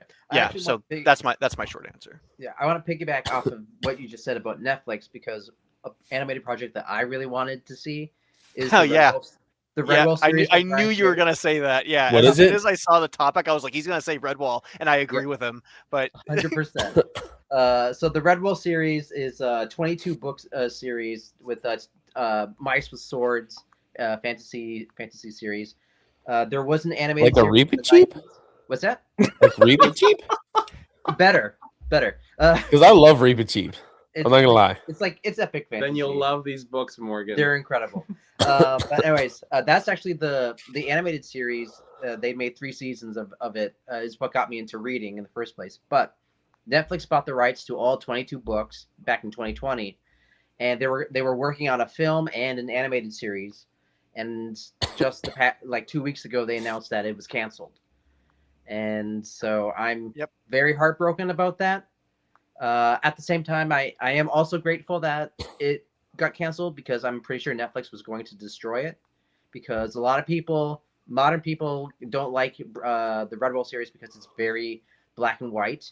There's no morally gray, none of this like love that stuff. Yeah, it's very much the good guys are good and the bad guys are bad. And the author made that very clear because he's like, the kids don't need to be confused on who's good, who's bad. Show them what is right and show them what is wrong. Yeah. But all that to say, I really want to see either a beautifully Don Bluth style 2D animated film or in the style of Arcane or something gorgeous CG animation so you can show all the epic battles and everything. Yeah. Question for you, Andrew. Do we make it as gory as Brian Jakes made it? Yes. Yeah, of course. I'm an investor in Angel Studios and on the Guild. I actually sent them an email and pitched them Redwall. I said, listen, Netflix just got rid of it. This is your chance to make a family entertainment series, but is in that vein of like Disney's Narnia. Narnia is actually when you watch it, it's pretty intense. There's not gore, but it's like you watch Prince Caspian, you realize, oh, that guy got beheaded.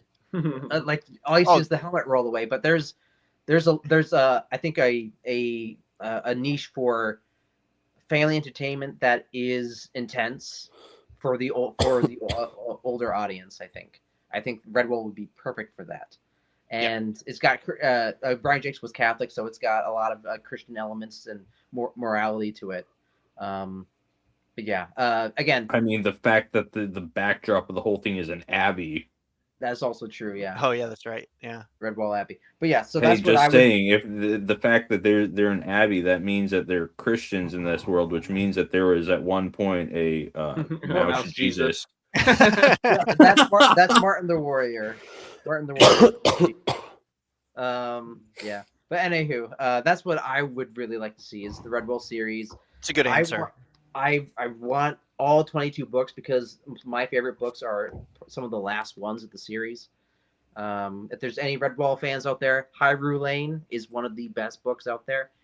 It's Scottish otters, and an otter maid finds out that she's actually the queen of this lost isle. And it's an incredible movie. It's got the Loch. Feast your eyes. It's got the Loch Ness monster in it. It's incredible. Yeah, That's I have a much less specific answer. I don't have like a specific project that I would like to see or a story. What I would like to see is for either Christopher Nolan or Denis Villeneuve to do something animated. I would love to see what those minds could do with animation. Specifically, like Denis Villeneuve is known for just, I mean, Christopher Nolan is too, but just like beautiful frames and giving that person the freedom, the creative, just like unlimited, just artboard that is animation and just everything that you can do with it. I would love to see what they could come up with. So just You know what it amazing story. You know what it probably would be? It would look like a Satoshi Kon movie. I don't recommend. This is another thing. It's like I don't. This isn't Andrew Garcia safe, but if you've seen the movie Paprika, Paprika is probably the closest thing you will get to a Christopher Nolan movie in animated form because Satoshi Kon was a genius. Okay. Actually, if you've seen Black Swan, that's basically Darren Aronofsky made Black Swan. Satoshi Kon made it first, and it's called Perfect Blue. So it's stuff like that. Yeah, I agree. It's yeah. But there is a project that I'm really interested in that's coming out. It's me and Andrew recently watched RRR for the first time. Oh yeah. If you haven't seen RRR, the Bollywood movie, Incredible. It's incredible. You should watch it. Everyone should watch it at least once in their life. Watch it with a group of friends. Yes. Sure, But yeah. Bollywood is making an animated movie with the creators of Arcane called Bahubali. And it looks, go watch the trailer. It looks fantastic. It looks so entertaining, just beautiful. I'm so excited to see that movie. It looks crazy. We will go see that once it hits theaters. Yeah. It will push animation. If you thought Spider-Verse was pushing animation, the Bahubali is gonna be like Spider-Verse got nothing. Yeah, it's called Bahubali: The Eternal War. So Spider-Verse did push animation, Okay, but the thing is, they created a style that they have to stick to for these, so they can't continue to push animation until this series is done. They also have to write a good story. Yeah. But yes, no, Reed's 100% right. If you get a chance, go look at the trailer and you'll. All right, yeah, no, I'm gonna do that as soon as it's over. Yeah, the thing that's cool about it too is that they're using it in a really interesting way where Bahubali is actually a series of movies that is live action Bollywood movies, but they're using this next one is I don't know the whole story. I haven't seen the other movies, but the character either died or he's in the spiritual realm, and the spiritual realm is presented in animation. So it's very interesting. It's a very cool use case of it. Very interesting. Indeed. Morgan, how about yourself? I was just trying to think. Guys, I do need to get going. I've stayed longer than I should. Yeah, I know. All I noticed. All good. All right, Thank you so much guys. for hopping on. Peace out, Appreciate you brother. hopping on there, Ian. Ian. All right, guys. I'll talk to you later. Bye. See ya. Bye. I think one of the other things that I would like to see, and this is just because I've been watching it or listening to it rather, is in animation style. I would love to see a full animated series of Thrawn. Oh. I have been enjoying Thrawn so much. Honestly, he's probably like my top. Yeah, he's my top 3 characters that I love in Star Wars. Yeah, I don't think you're the only person with that opinion either. I'm not a big extended universe guy when it comes to Star Wars, but I know who he is because of his character. Like everybody loves this guy. Like why haven't they done anything with him? 100%. That we're wondering the same thing, you know, like the way he's just so smart and calculated and just like. So I'm in the second trilogy series right now of his, and the first book was called Thrawn Alliances. No, hold on, I'm in the third book now because it's Thrawn, then Thrawn Alliances, and then Thrawn Treason. I'm in Treason right now, but like there's this guy that's like, because it's talking about Operation Project Stardust, okay, and Stardust is the Death Star project, and there's this war going on between like Thrawn and director Krennic, who's in the movie Rogue One, talking about like director Krennic wants more funding for Stardust, but some of the funding is being taken away because Thrawn has a project for TIE Defenders, their ships or whatever, and Anyway, Thrawn gets sent on this mission with this crazy short deadline, and Director Krennic's like assistant goes with him, and he is the most annoying character I think Timothy Zahn has ever written in my life, which is great because it's like that's good writing, right? When like you can love and hate characters, like I hate this guy, you know, like, but the way that Thrawn just like is so cold and calculated and like lets this guy get his way, but it's not actually getting his way. It's exactly what Thrawn wanted him to do, but the dude thinks he's getting his way. You know what I mean? Like it's just like I love the story of Thrawn, man. It is so intriguing and like Well, the thing that makes him so compelling as a character in the universe of Star Wars is that he doesn't have any of the special abilities that Star Wars Correct. presents.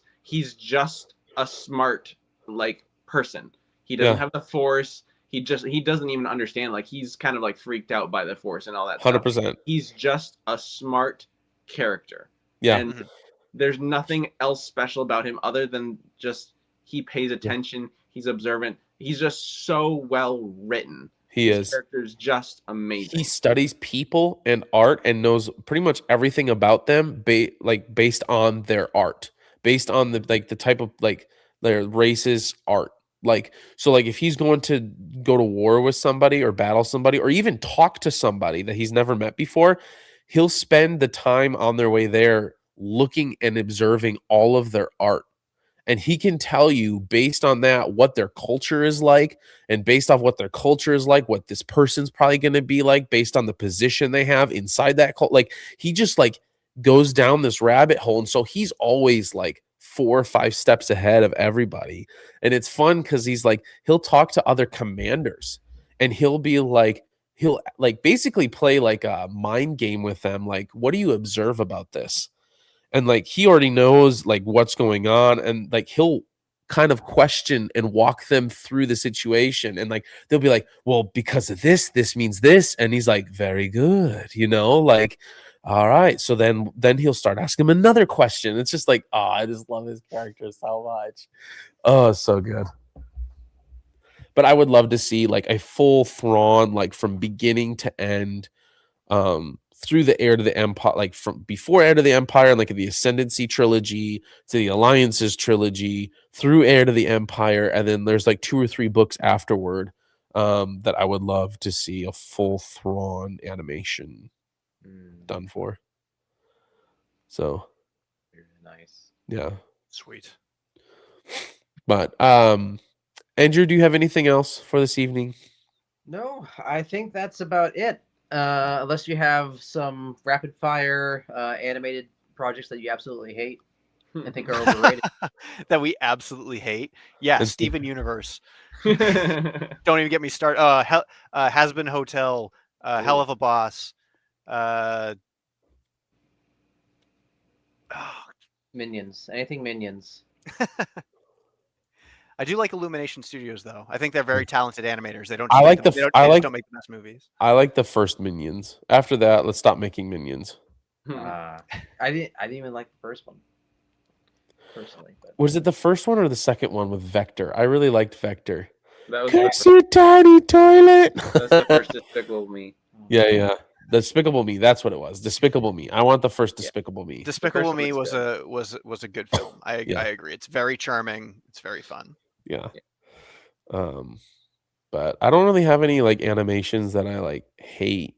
I have some animations I never really got into, but you know, one man's not trash, I guess, but one man's trash is another man's treasure. You know what I mean? Like I Yeah. just because it's not for you doesn't mean it's not good. It's just not for you. I think there's some that are objectively bad, but that True. starts a whole nother conversation with me that we don't want to get into. Right. It's like if we want a whole nother hour on the podcast? All right, let's do it. Yeah, Right, things that I hate and why. Yeah. it is a Saturday. We do have church tomorrow, so Yeah. Right. yeah. I'm going to late service, so I'm fine. I have to get up early. I'm leading worship at our church tomorrow morning, so I have to be there early and get all this stuff done. Oof. Well, hang on, guys. We'll go ahead and end the stream, but we'll talk backstage for a little bit afterward. But everyone who is currently watching, has watched, or will watch, appreciate you guys. go ahead and hit my link tree right here. This will take you to everything, my Whatnot page, YouTube, Instagram, all of it. So go ahead and do that. Appreciate everyone. And we'll see you guys next time. Reed, enjoy this next outro video. I think you'll like this one. Ooh, I'm excited. Well, what have we here? Now, this podcast is something that belongs in the clouds.